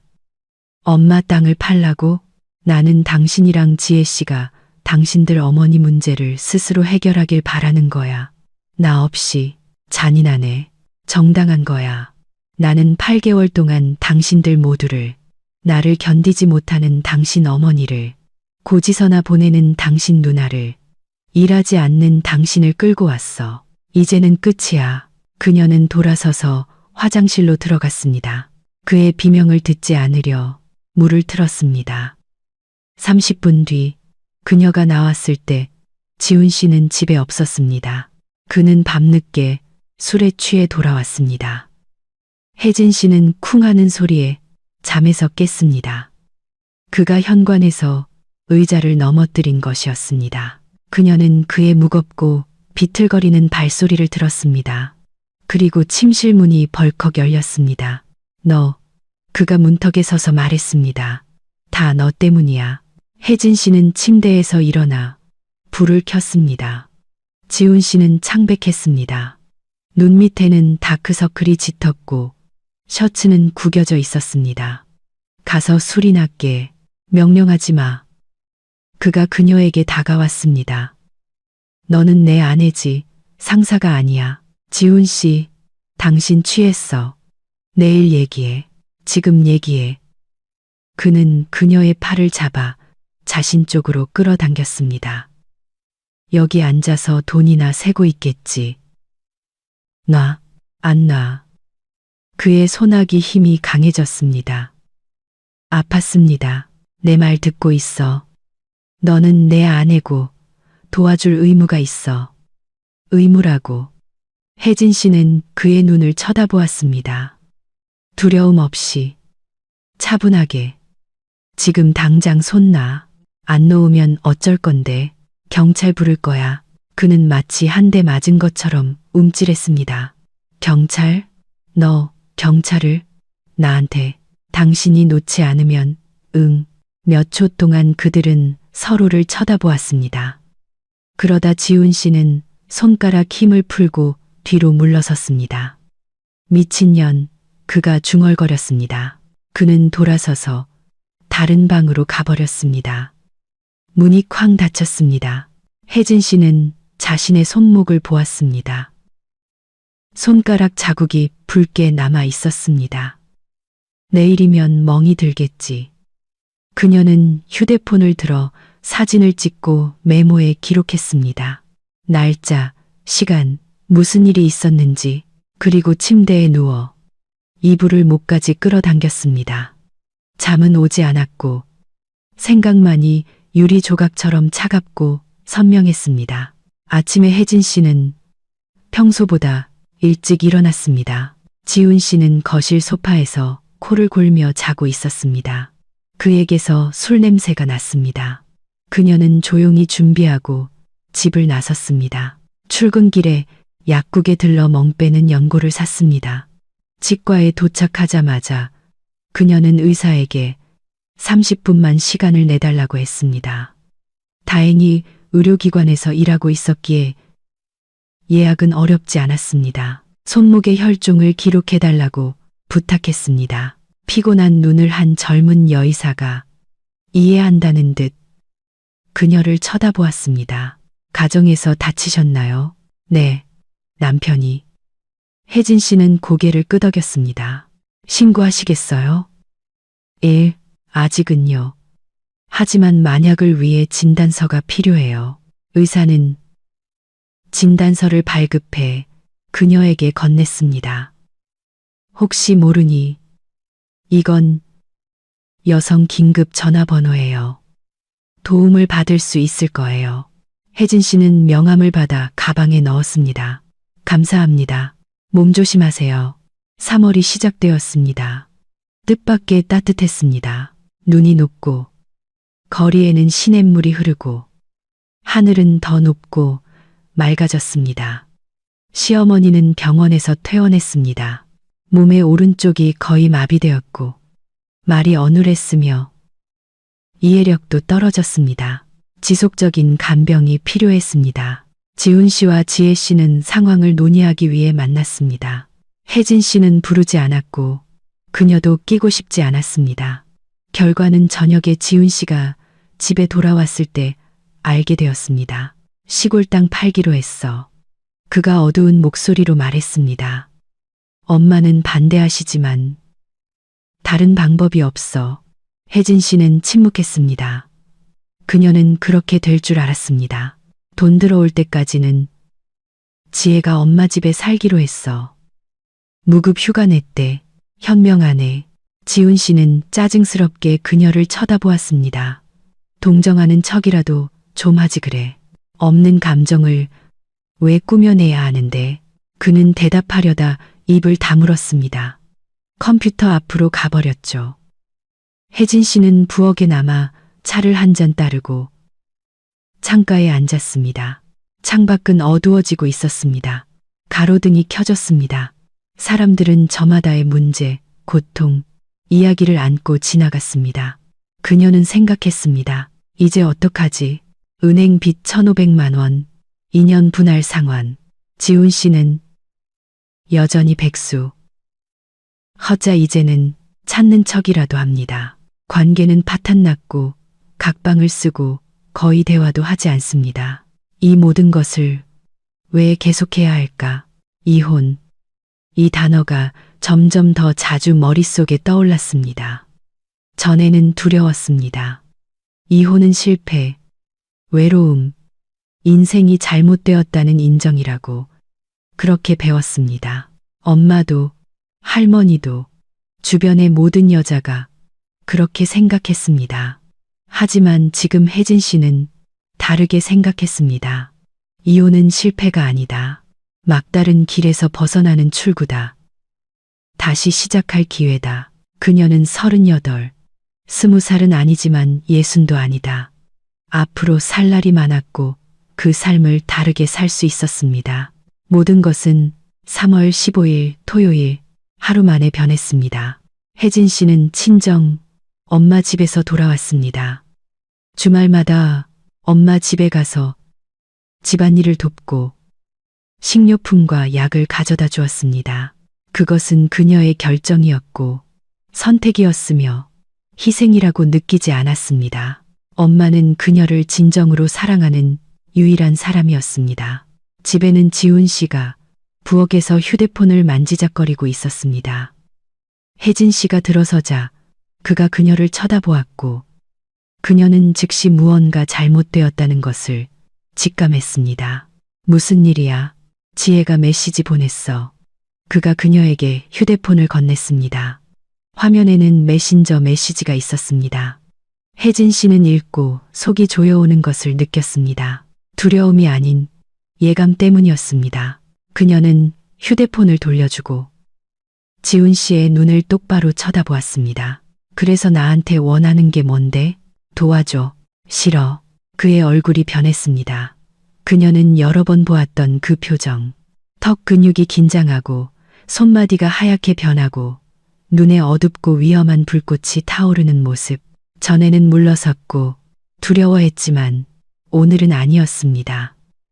오늘은 그녀도 준비가 되어 있었습니다. 앞으로 몇 분 안에 일어날 일은 모든 것을 영원히 바꿔놓을 것이었습니다.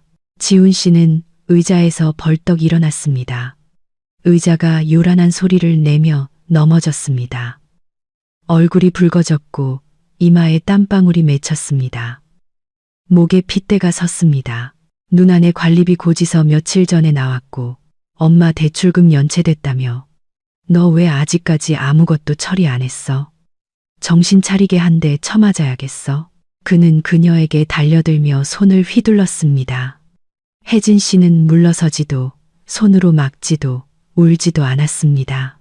그녀는 휴대폰을 가슴에 꼭 껴안은 채 그의 눈을 똑바로 쳐다보았습니다. 불쾌하지만 더 이상 위험하지 않은 무언가를 보듯 차분하고 거의 무심하게 녹화 중이야.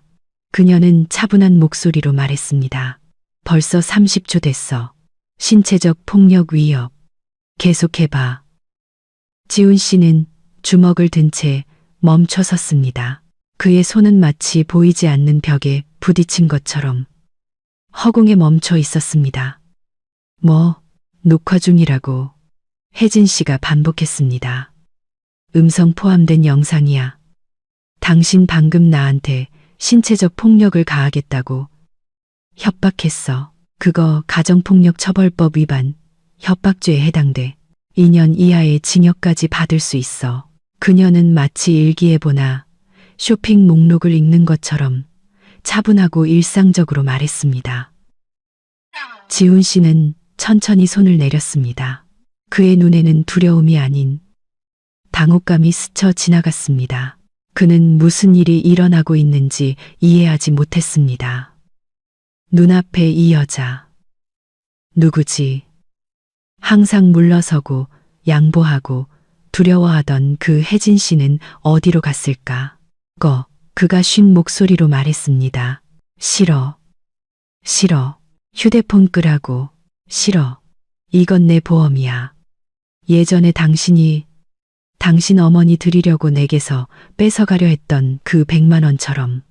단지 이 보험은 당신으로부터 나를 지켜주는 거지. 지훈 씨는 그녀에게 한 걸음 다가왔습니다.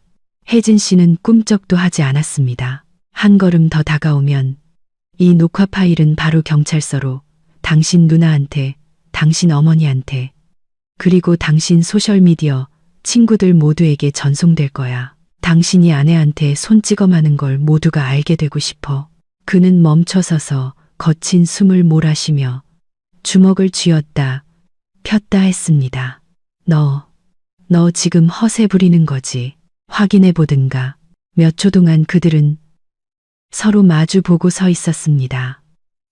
부엌이 갑자기 아주 작게 느껴졌습니다. 그녀와 남편 사이의 작은 공간, 과거와 미래 사이, 두려움과 자유 사이. 그러다 지훈 씨가 물러섰습니다. 한 걸음, 두 걸음, 세 걸음 뒤로 물러나 냉장고에 등을 기댔습니다. 너 진짜 돌았구나. 그가 중얼거렸습니다. 완전히 정신이 나갔어. 아니, 이제야 정신 차린 거야. 혜진 씨는 휴대폰을 내렸지만 치우지는 않았습니다. 앉아. 할 얘기가 있으니까. 너랑 할 얘기 없어. 있어.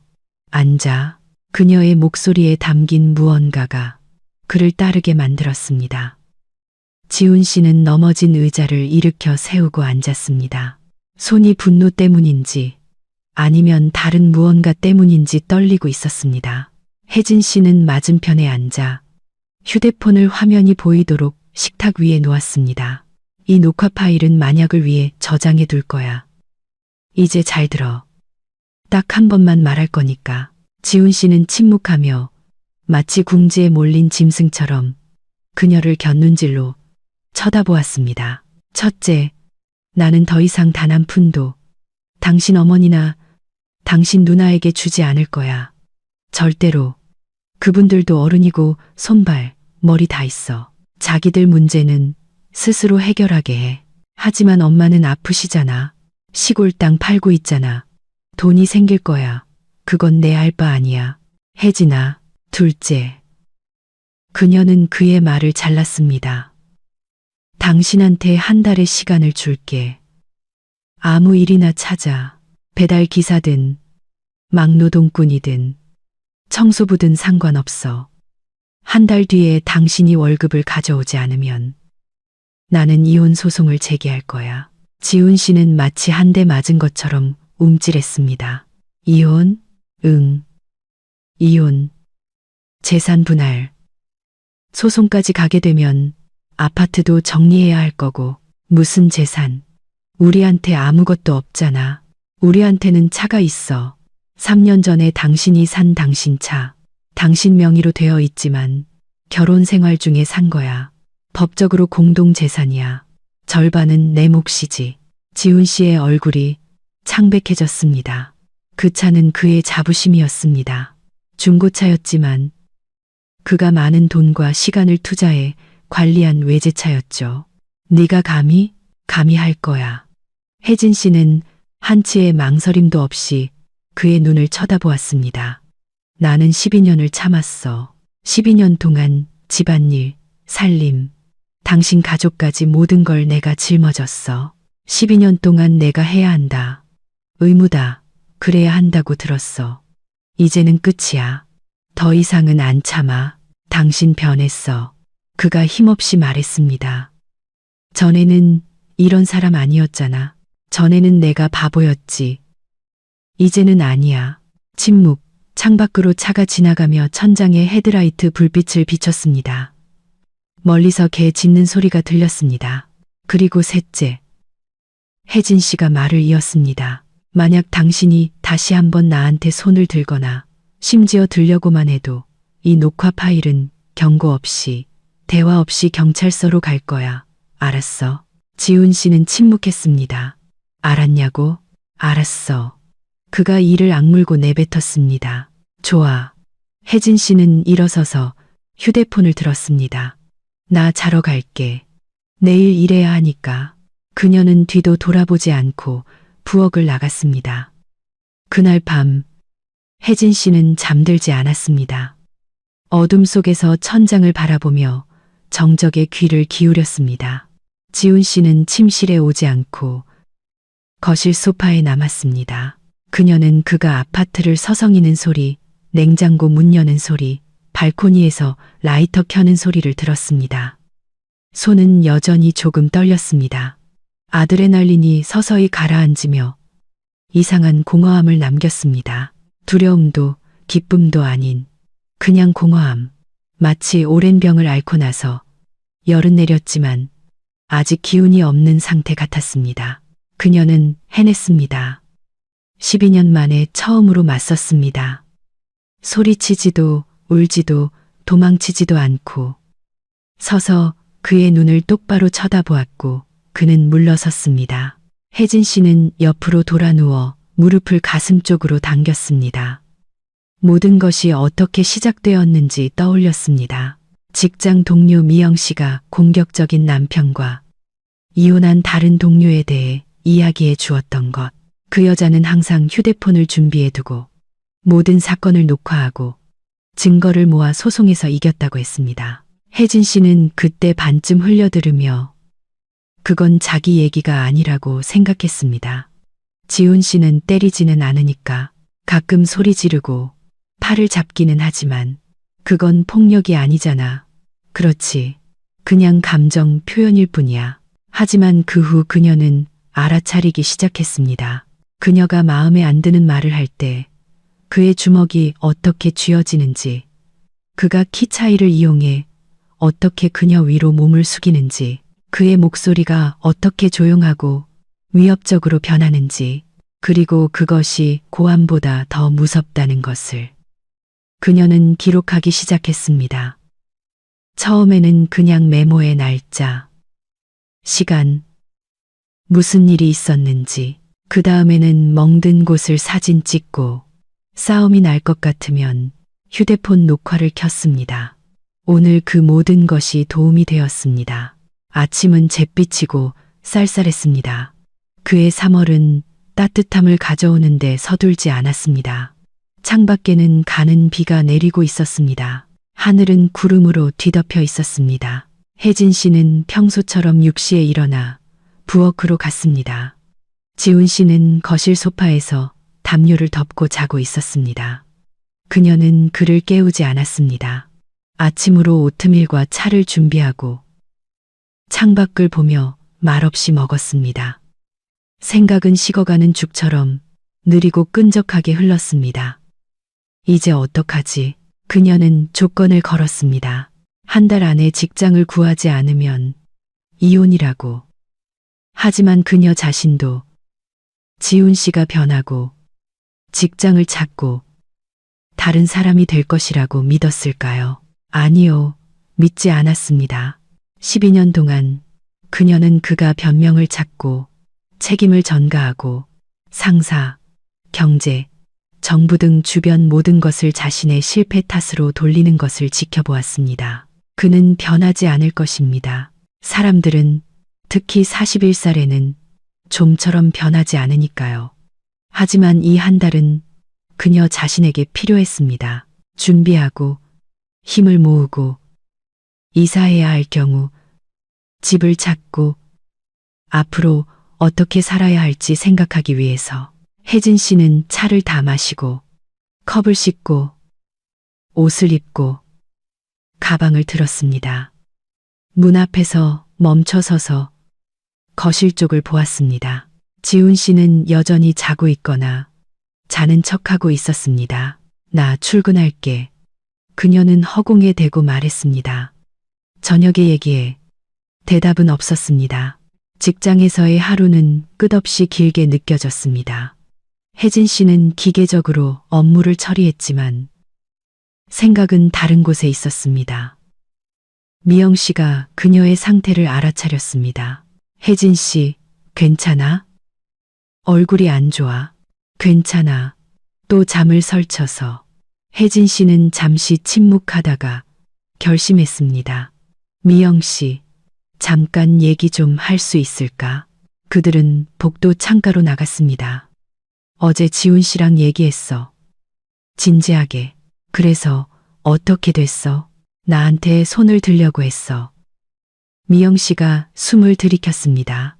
근데 때리지는 않았어. 혜진 씨가 재빨리 덧붙였습니다. 내가 녹화를 켰거든. 그랬더니 물러서더라. 녹화? 똑똑하네. 미영 씨가 그녀의 손을 잡았습니다. 잘했어. 내가 말했잖아. 항상 녹화하라고. 남자들은 아무도 안 본다고 생각할 때만 용감해지지. 증거가 있다는 걸 알면 바로 꼬리 내린다고. 내가 조건을 걸었어. 한 달 안에 직장 안 구하면 이혼이라고. 잘했어. 진작에 그랬어야지. 미영 씨, 나 무서워. 이 말은 저절로 튀어나왔습니다. 하지만 미영 씨는 너무나 이해한다는 듯 인간적인 눈빛으로 바라보았고 혜진 씨는 참을 수 없었습니다. 혼자서는 감당 못할까봐 무서워. 그가 무슨 짓을 할까봐 무서워. 내가 실수하는 건 아닐까봐 무서워. 미영 씨가 그녀를 껴안았습니다. 혜진 씨, 잘 들어. 나도 겪어봤어. 10년 동안 술 마시고 손 찍어 마는 남자랑 살았어. 내가 뭘 깨달았는지 알아.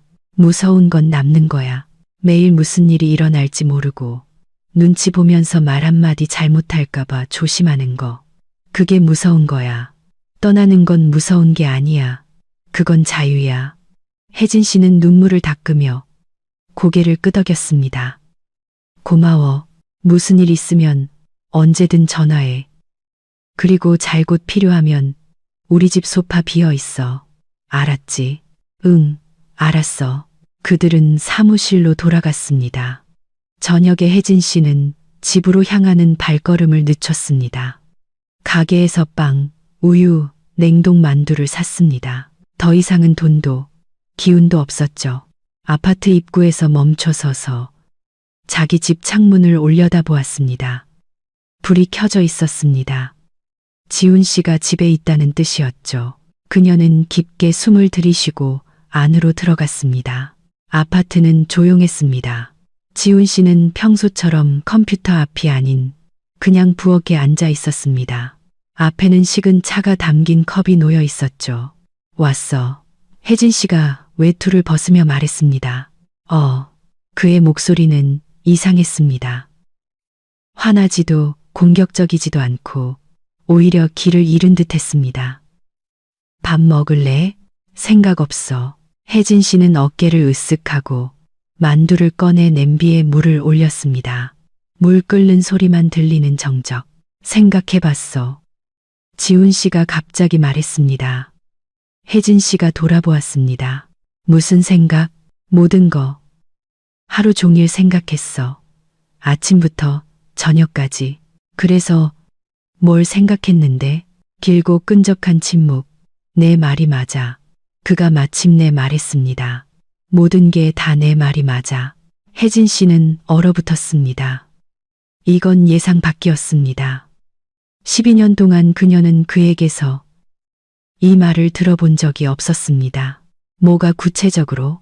모든 거. 그가 고개를 들어 그녀를 보았습니다. 눈에는 분노 대신 피로만 가득했습니다. 내가 8개월 동안 네 등에 엎여 살았어. 그 전에도 그렇게 노골적이지는 않았지만 그랬지. 네가 모든 걸 짊어졌고 나는 회피했어. 혜진 씨는 다음 말을 기다리며 침묵했습니다. 오늘 구인 공고 보고 한 군데 전화했어. 건축 자재 마트 매니저 자리야. 월급은 별로야. 수습 기간엔 200만 원. 그래도 뭐라도 하는 게 낫지. 전화했다고? 응, 내일 면접이야. 그녀는 그를 보며 이게 진실인지 아니면 또 다른 조종인지 알아내려 애썼습니다. 지훈 씨는 필요할 때 연기하는데 능했습니다. 두고 보자. 그녀는 조심스럽게 말했습니다. 혜진아. 그가 일어서서 그녀에게 다가왔습니다. 그녀는 긴장했지만 그는 팔을 뻗으면 닿을 거리에서 멈췄습니다. 나 이혼하기 싫어. 너를 잃고 싶지 않아. 내가 잘못한 거 알아. 아주 많이. 하지만 고쳐볼게. 고쳐보겠다고. 응. 말로 하는 건 이제 질렸어. 지훈 씨, 행동이 필요해. 행동으로 보여줄게. 약속해. 당신은 약속을 많이 했었지. 알아. 그는 고개를 숙였습니다. 알아. 냄비에 물이 끓었습니다. 혜진 씨는 돌아서서 끓는 물에 만두를 넣었습니다. 두고 보자. 그녀가 반복했습니다. 내가 말한 대로 한 달이야. 다음 며칠은 기묘한 긴장 속에서 흘러갔습니다. 지훈 씨는 정말로 면접에 다녀왔습니다. 의기양양하게 돌아와서 수습 기간으로 채용되었다고 말했습니다. 2주 무급, 그 후 월 200만 원의 성과급 별도. 혜진 씨는 고개를 끄덕이며 칭찬했지만 속으로는 경계를 늦추지 않았습니다. 사흘째 되던 날, 지혜 씨에게서 전화가 왔습니다. 새언니, 저 지혜예요. 관리비 고지서 말인데요. 내주실 건가요? 말 건가요? 혜진 씨는 피식 웃었습니다. 아니요, 아니요라니요? 안 내겠다는 뜻이에요. 어머님 관리비 안 낼 거예요. 제 의무가 아니니까요. 그래도 전에는 전이고 이제는 아니에요. 파시려는 시골 땅 있잖아요. 그 돈으로 내세요. 땅은 아직 안 팔렸는데 고지서는 밀렸다고요. 제 문제가 아니에요. 침묵. 지훈이 오빠도 새언니가 이렇게 나오는 거 알아요? 지훈 씨도 알고 있어요. 그 사람이랑 상의하세요. 새언니 진짜 뻔뻔하시네요. 엄마는 아프신데 신경도 안 쓰고. 사람 맞아요? 저는 12년 동안 당신네 가족을 부양한 사람이에요. 이제 됐어요. 알아서들 하세요. 그녀는 전화를 끊었습니다. 닷새째 되는 날, 예상치 못한 일이 벌어졌습니다. 혜진 씨가 퇴근해 보니 집에 지혜 씨가 와 있었습니다. 그녀는 초대도 없이 부엌에 앉아 있었습니다. 아마 지훈 씨가 들여보내준 모양이었습니다. 오, 오셨네. 마침 새언니 얘기하고 있었는데. 안녕하세요. 혜진 씨는 지나쳐 가방을 식탁에 놓았습니다. 지훈 씨 잠깐 얘기 좀. 잠깐만. 지혜 씨가 일어나 길을 막았습니다. 먼저 얘기 좀 하죠. 무슨 얘기요? 우리 가족한테 무슨 짓을 하고 있는지에 대해서요. 혜진 씨는 그녀를 차분하게 쳐다보았습니다. 지혜 씨는 그녀보다 키가 반때쯤 더 컸고 어깨도 넓었지만 더 이상 무섭지 않았습니다. 저는 당신네 가족한테 아무 짓도 안 했어요. 그냥 부양하는 걸 그만뒀을 뿐이에요. 부양. 새언니. 지혜 씨는 분노로 숨이 막혔습니다. 엄마가 우리를 위해 얼마나 많이 해주셨는지 알기나 해요? 언제요? 구체적으로 날짜, 금액, 상황을 말해보세요. 지혜 씨는 머뭇거렸습니다. 정신적으로 지지해 주셨잖아요. 정신적 지지. 지훈 씨가 더 나은 아내를 만날 수 있었다고 사람들 앞에서 말했을 때요? 아니면 내가 불임이라서 그 사람 인생 망쳤다고 암시했을 때요? 그런 지지요? 그건 그런 뜻이 아니었어요. 정확히 그런 뜻이었어요. 저는 모든 말을 기억하고 원한다면 인용할 수도 있어요. 지훈 씨는 부엌 문가에 서서 두 여자를 번갈아 보았습니다. 얘들아, 진정 좀 하지 그래. 아니, 지혜 씨가 잘라 말했습니다. 엄마를 도울 건지 아닌지 확실히 말하라고 해요. 아니. 혜진 씨가 대답했습니다. 그럼 뭐요? 협박이라도 할 거예요? 소리라도 지를 거예요? 해보시든가. 단, 내 휴대폰은 항상 준비되어 있다는 것만 알아두세요. 지혜 씨는 말을 멈췄습니다. 지훈아, 그녀는 오빠에게 돌아섰습니다. 이거 듣고 있어. 우리를 협박하잖아. 협박이 아니라 경고하는 거예요.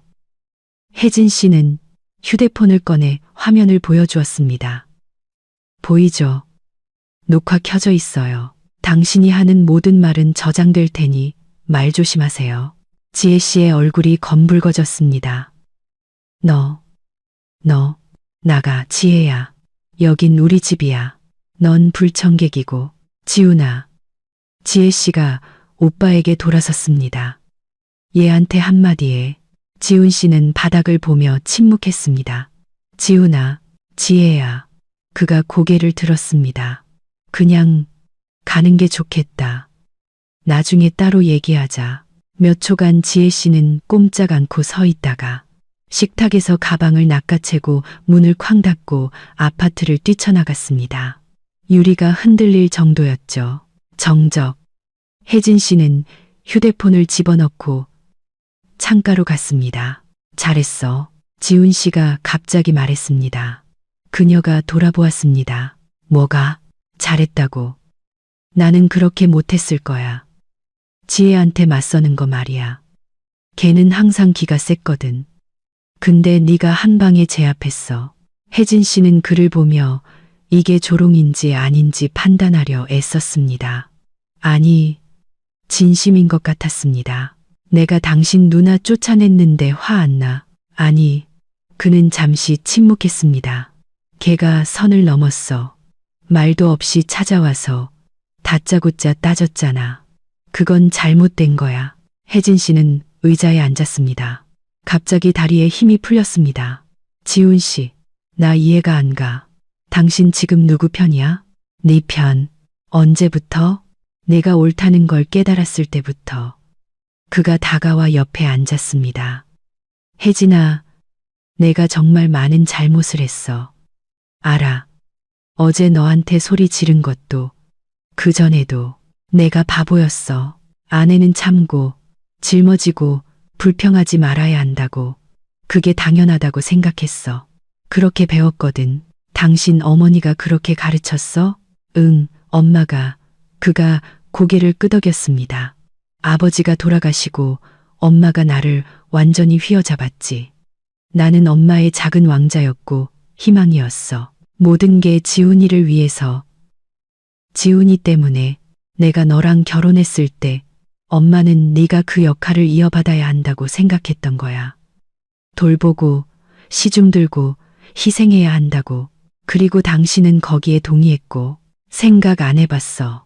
그냥 그게 편했으니까.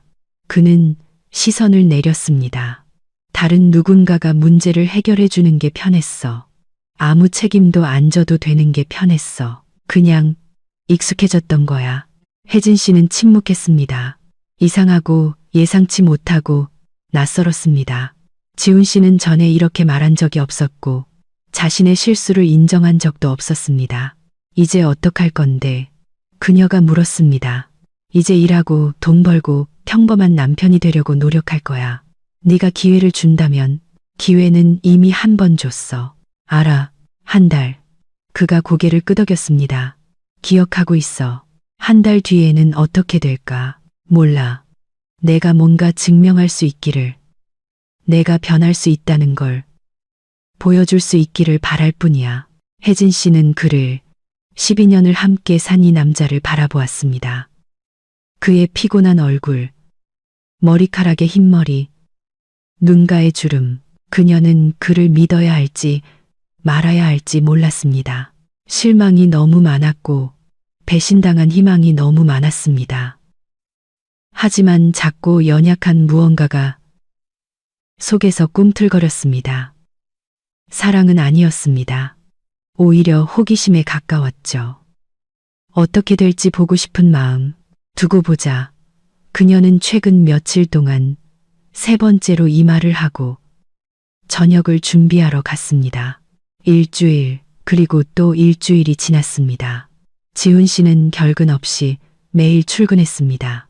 아침 일찍 일어나 늦게 돌아왔고 집에 돈을 가져왔습니다. 아직은 적은 금액이었지만 그가 번 돈이었습니다.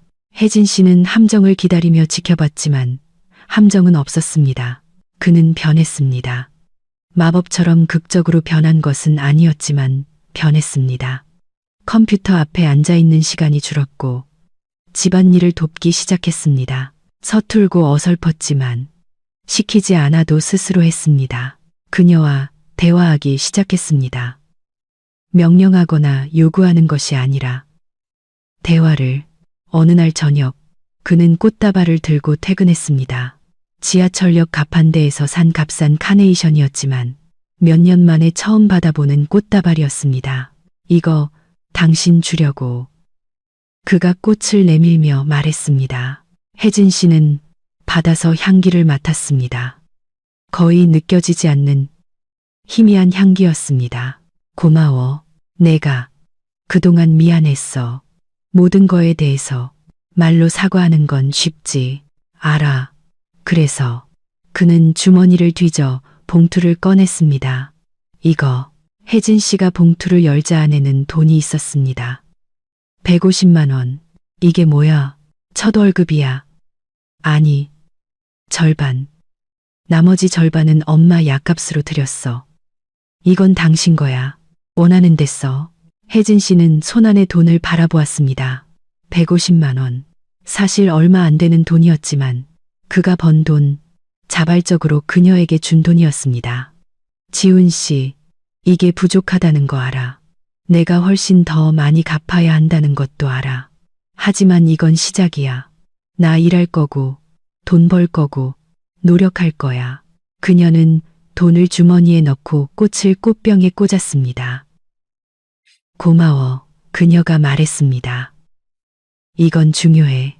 그는 몇 달 만에 처음으로 미소를 지었습니다. 어색하거나 억지 미소가 아닌 진정한 미소였습니다.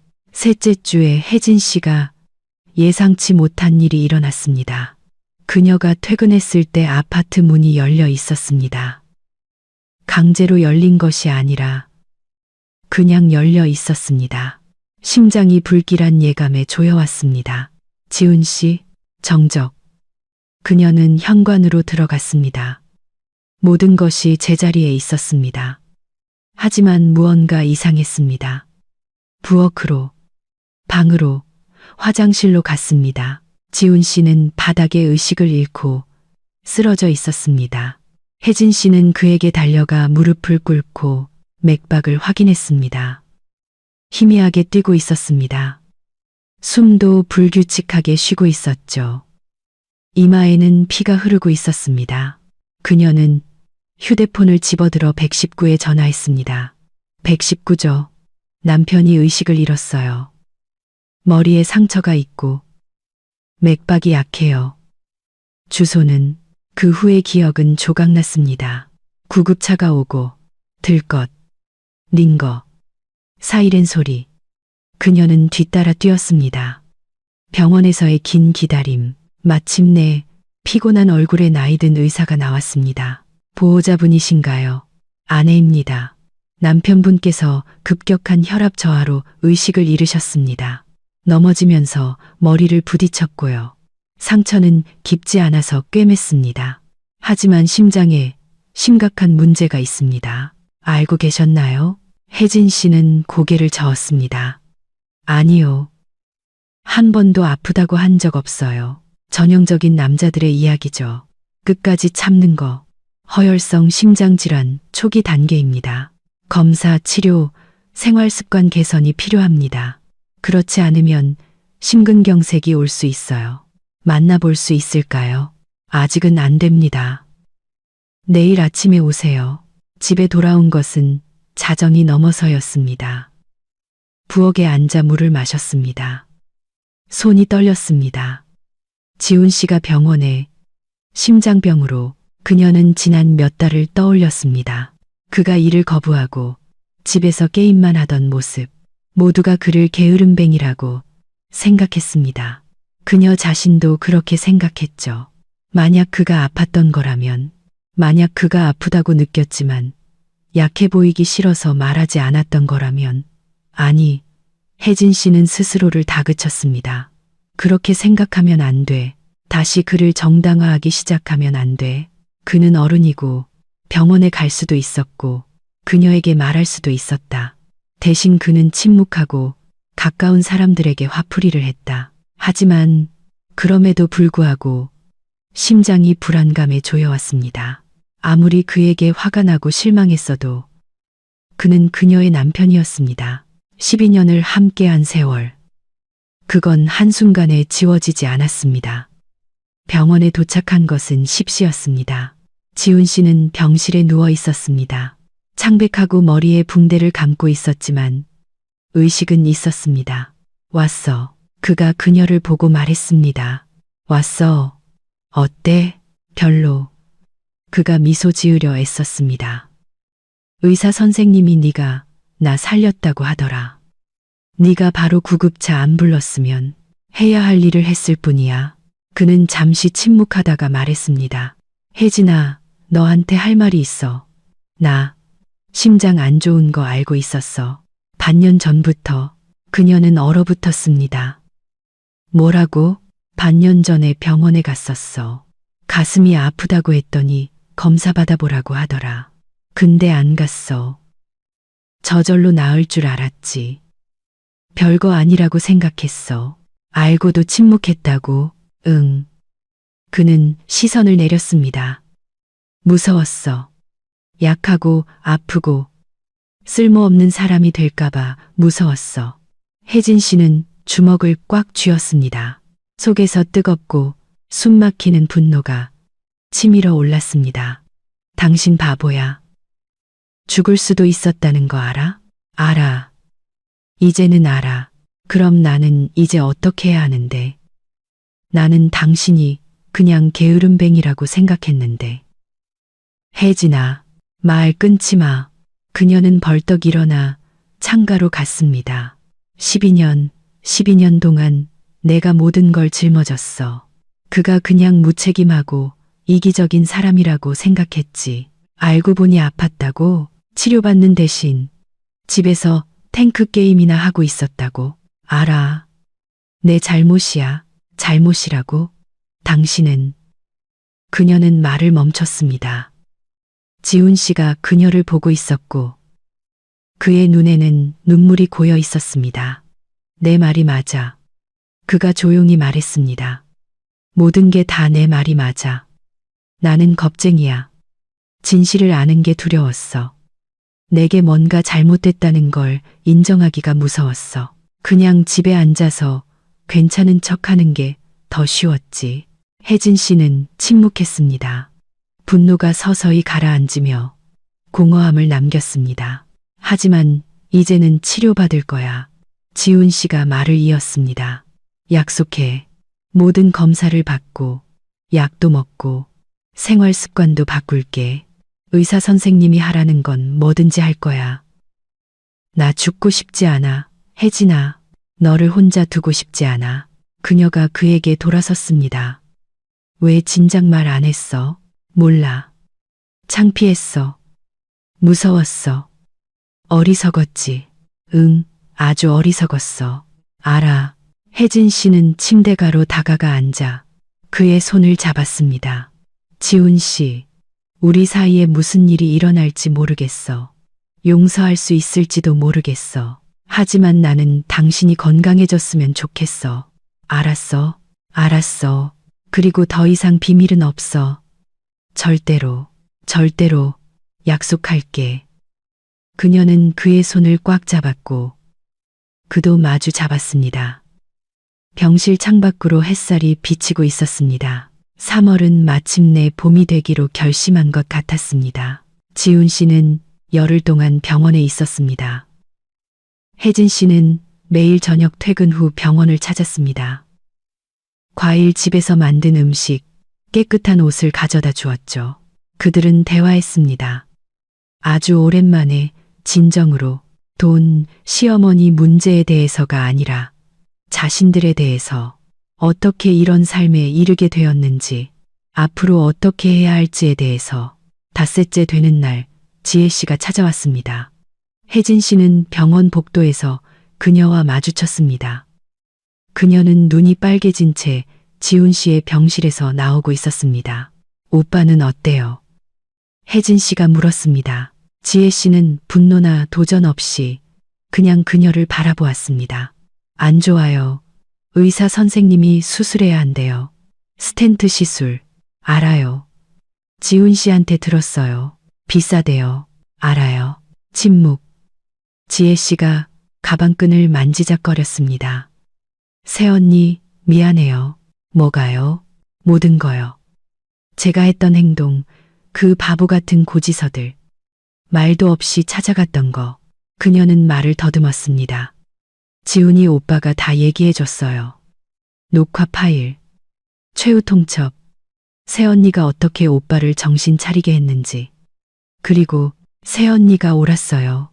지혜 씨가 고개를 들었습니다. 저는 새언니가 그냥 욕심 많은 사람인 줄 알았어요. 그러다 깨달았죠. 그냥 지쳤던 거라는 걸. 우리 모두가 새언니한테 엎혀갔고 새언니는 그걸 다 짊어졌던 거예요. 아무도 고맙다고 말하지 않았고요. 혜진 씨는 무슨 말을 해야 할지 몰라 침묵했습니다. 엄마도요. 지혜 씨가 한숨을 쉬었습니다. 뇌졸중 후에 많이 생각하셨나 봐요. 새언니한테 못되게 굴었던 거 후회하신대요. 좋은 며느리인데 자기가 눈이 멀었었다고 그냥 지훈이 오빠를 뺏길까봐 질투하셨던 거래요. 제가 뺏은 게 아니에요. 저는 그냥 평범한 가정을 원했을 뿐이에요. 알아요. 이제는 알아요. 그들은 병원 복도에 서 있었습니다. 수년 동안 서로 반대편에 서 있던 두 여자가 갑자기 같은 편에 서게 된 것이었습니다. 아가씨, 혜진 씨가 말했습니다. 저는 아가씨한테 원한 없어요. 하지만 친구가 될 수는 없을 거예요. 솔직하시네요. 이해해요. 하지만 적어도 원수는 아니잖아요. 원수는 아니죠. 지혜 씨는 고개를 끄덕이고 가버렸습니다. 수술은 다음 주에 잡혔습니다. 지훈 씨는 병실에 누워 천장을 바라보고 있었습니다. 혜진 씨는 옆에 앉아 그의 손을 잡고 있었죠. 무서워? 그녀가 물었습니다. 응, 그건 당연한 거야. 혜진아. 그가 고개를 돌려 그녀를 보았습니다. 만약 뭔가 잘못되면 단징은 그런 말 하지 마. 아니, 들어봐. 그가 그녀의 손을 더 꽉 잡았습니다. 만약 뭔가 잘못되면 네가 내 인생 최고의 사람이었다는 걸 알아줬으면 좋겠어. 내가 그걸 소중히 여기지 못했고 이해하지 못했고 바보였지만 너는 최고였어. 지훈 씨, 말 끊지 마. 내가 차에 대한 위임장을 남겨뒀어. 무슨 일 생기면 팔아. 한 2, 3천만 원은 받을 수 있을 거야. 뭐라도 하는데 도움이 되겠지. 당신 안 죽어. 그러길 바라지. 하지만 만약 나는 네가 살았으면 좋겠어. 진정으로. 누구도 짊어지지 않고 자신을 희생하지 않고 그냥 살았으면 좋겠어. 혜진 씨는 눈시울이 뜨거워지는 것을 느꼈습니다. 수술은 성공적으로 끝났습니다. 3시간의 기다림 끝에 간호사가 괜찮아요. 환자는 안정적입니다라고 말해주었습니다. 혜진 씨는 그제야 숨을 내쉬었습니다. 지훈 씨는 일주일 후에 퇴원했습니다. 의사들은 엄격한 지침을 내렸습니다. 식단, 생활 습관, 약, 스트레스 금지, 그리고 최소 2개월간의 무리한 활동 금지. 그럼 또 집에 있어야 한다는 거네. 그가 택시 안에서 침울하게 말했습니다. 회복해야 한다는 뜻이지. 혜진 씨가 정정했습니다. 그건 다른 거야. 하지만 돈은 기다릴 수 있어. 당신 건강이 최우선이야. 그가 놀란 듯 그녀를 쳐다보았습니다. 내가 또 일 안 한다고 화 안 내? 당신은 일 안 하는 게 아니라 심장 수술 후에 요양하는 거야. 그건 게으름이 아니라 필수적인 거야. 전에는 당신이, 저는 전이고, 지금은 지금이지. 혜진아, 그가 마침내 말했습니다. 당신 정말 예전이랑 달라. 우리 둘 다 예전 같지 않지. 응. 하지만 당신은 더 강해졌고, 더 단호해졌어. 전에는 그게 나쁘다고 생각했는데, 이제는 그게 옳았다는 걸 알아. 나는 그냥 나 자신을 배신하는 걸 그만뒀을 뿐이야. 다음 2달은 이상하게 흘러갔습니다. 지훈 씨는 집에 있었지만 예전과는 달랐습니다. 게임을 하거나 소파에 누워있지 않았습니다. 회복에 집중했죠. 아침마다 산책하고 간단한 식사를 준비하고 몇 년 만에 처음으로 책을 읽었습니다. 그리고 어머니와 대화했습니다. 매일 전화해서 안부를 묻고 일주일에 한 번씩 찾아가 집안일을 돕고 장을 받아들였습니다. 어느 날 저녁 지훈 씨가 어머니 집에서 봉투를 들고 돌아왔습니다. 이게 뭐야? 시골 땅 팔렸어. 4,200만 원. 엄마가 이 돈 일부를 너한테 주라고 하셔. 네가 그동안 엄마한테 쓴 돈 갚으라고. 계산해보니 대략 1,000만 원 정도 된대. 지훈 씨, 나 당신 어머니 돈 못 받아. 나는 돈 때문에 한 게 아니야. 그게 내 의무라고 생각해서 했던 거고. 아니라는 걸 깨닫고 그만뒀을 뿐이야. 하지만 돈은 썼잖아. 썼으면 됐어. 과거의 일이야. 엄마가 변했어. 그가 마침내 말했습니다. 뇌졸중 후에 마치 잠에서 깨어난 것 같아. 인생을 다시 생각하게 됐다고 하셔. 너한테 못되게 군 거 후회하신대. 좋은 며느리인데 자기가 눈이 멀었었다고. 잘 됐네. 혜진아, 엄마를 용서해 줄 수 있을까? 혜진 씨는 오랫동안 생각했습니다. 노력해 볼게. 하지만 약속은 못해. 그거면 충분해. 5월에 지훈 씨는 직장에 복귀했습니다. 다른 곳을 찾았죠. 작은 위생설비 판매 회사의 매니저. 월급은 300만 원으로 시작했지만 성장 가능성이 있었습니다. 혜진 씨는 그의 첫 출근길을 배웅했습니다.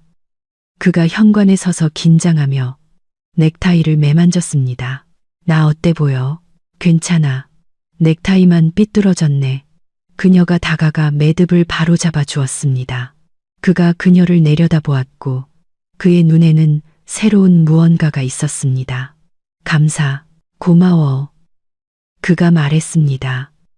넥타이도 모든 것도 나를 버리지 않아줘서, 기회를 줘서, 믿어줘서 나는 믿지 않았어.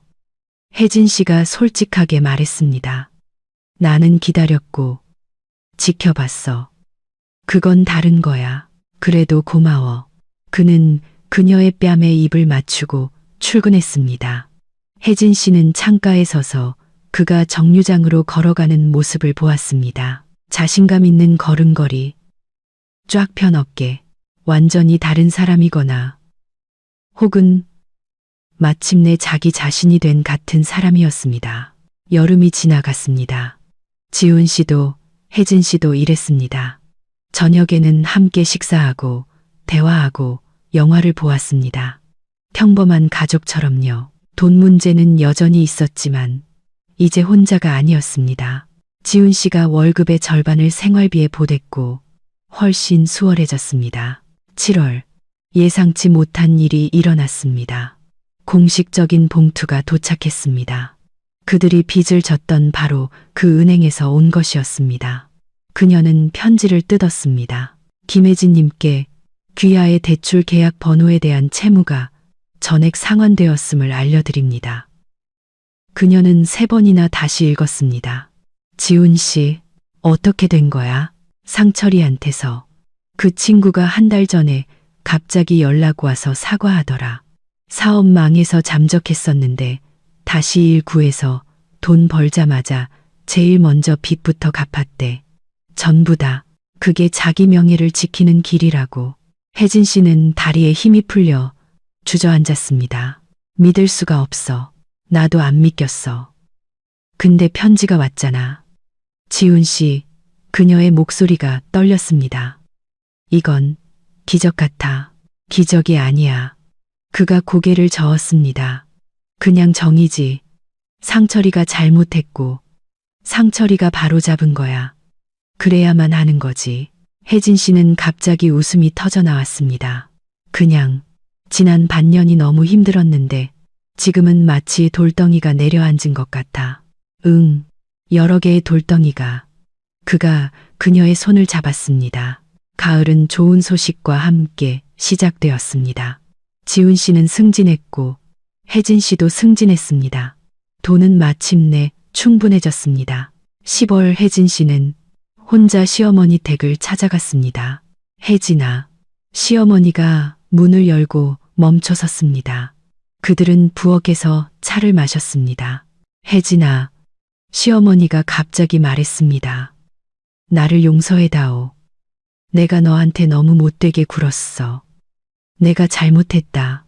혜진 씨는 늙고 병들고 상처받은 이 여자를 보며 문득 깨달았습니다. 분노가 없었습니다. 원한 없어요. 그녀가 말했습니다. 이제는 없어요.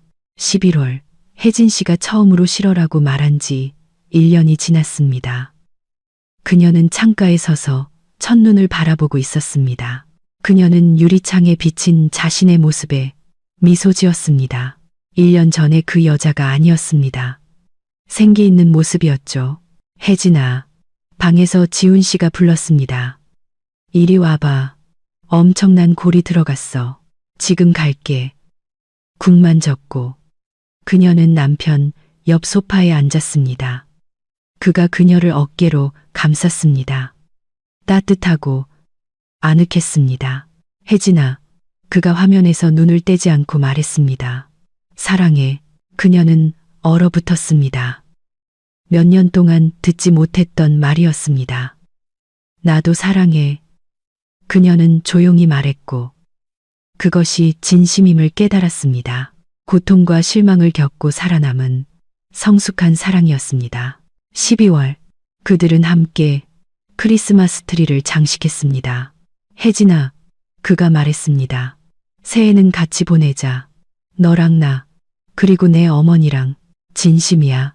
진심이야. 엄마는 누나네 집에서 보내시기로 했어.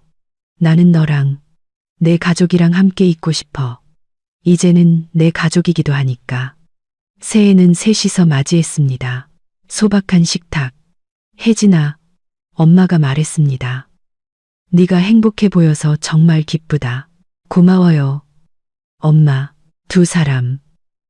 잘 어울리는 한 쌍이야. 이제야 알겠네. 새해를 위하여. 혜진 씨가 말했습니다. 새로운 삶을 위하여. 지훈 씨가 덧붙였습니다. 너희들을 위하여, 얘들아. 엄마가 말했습니다. 너희들의 행복을 위하여. 에필로그. 1년 후, 혜진 씨는 새 아파트 창가에 서 있었습니다. 그들의 집. 2개월 전 주택담보대출로 산. 작지만 그들의 공간. 등 뒤에서는 지훈 씨가 이케아 옷장을 조립하며 설명서에 대고 투덜거리고 있었습니다.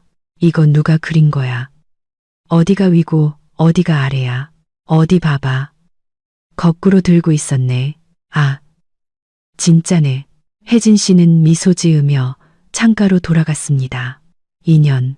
그가 그녀에게 손을 들려고 했고 그녀가 녹화를 켰던 그날로부터 2년. 그녀도 그도 그들 둘 다 변했습니다. 쉽지는 않았지만 그들은 해냈습니다. 혜진아. 지훈 씨가 불렀습니다. 이리 와서 좀 잡아줘. 갈게. 그녀는 창가에서 물러섰습니다. 인생은 계속되었습니다. 사소한 걱정과 큰 계획. 매일의 기쁨과 슬픔과 함께. 완벽하지도 동화 같지도 않았지만 그녀의 인생이었습니다. 그리고 그녀는 마침내 행복했습니다.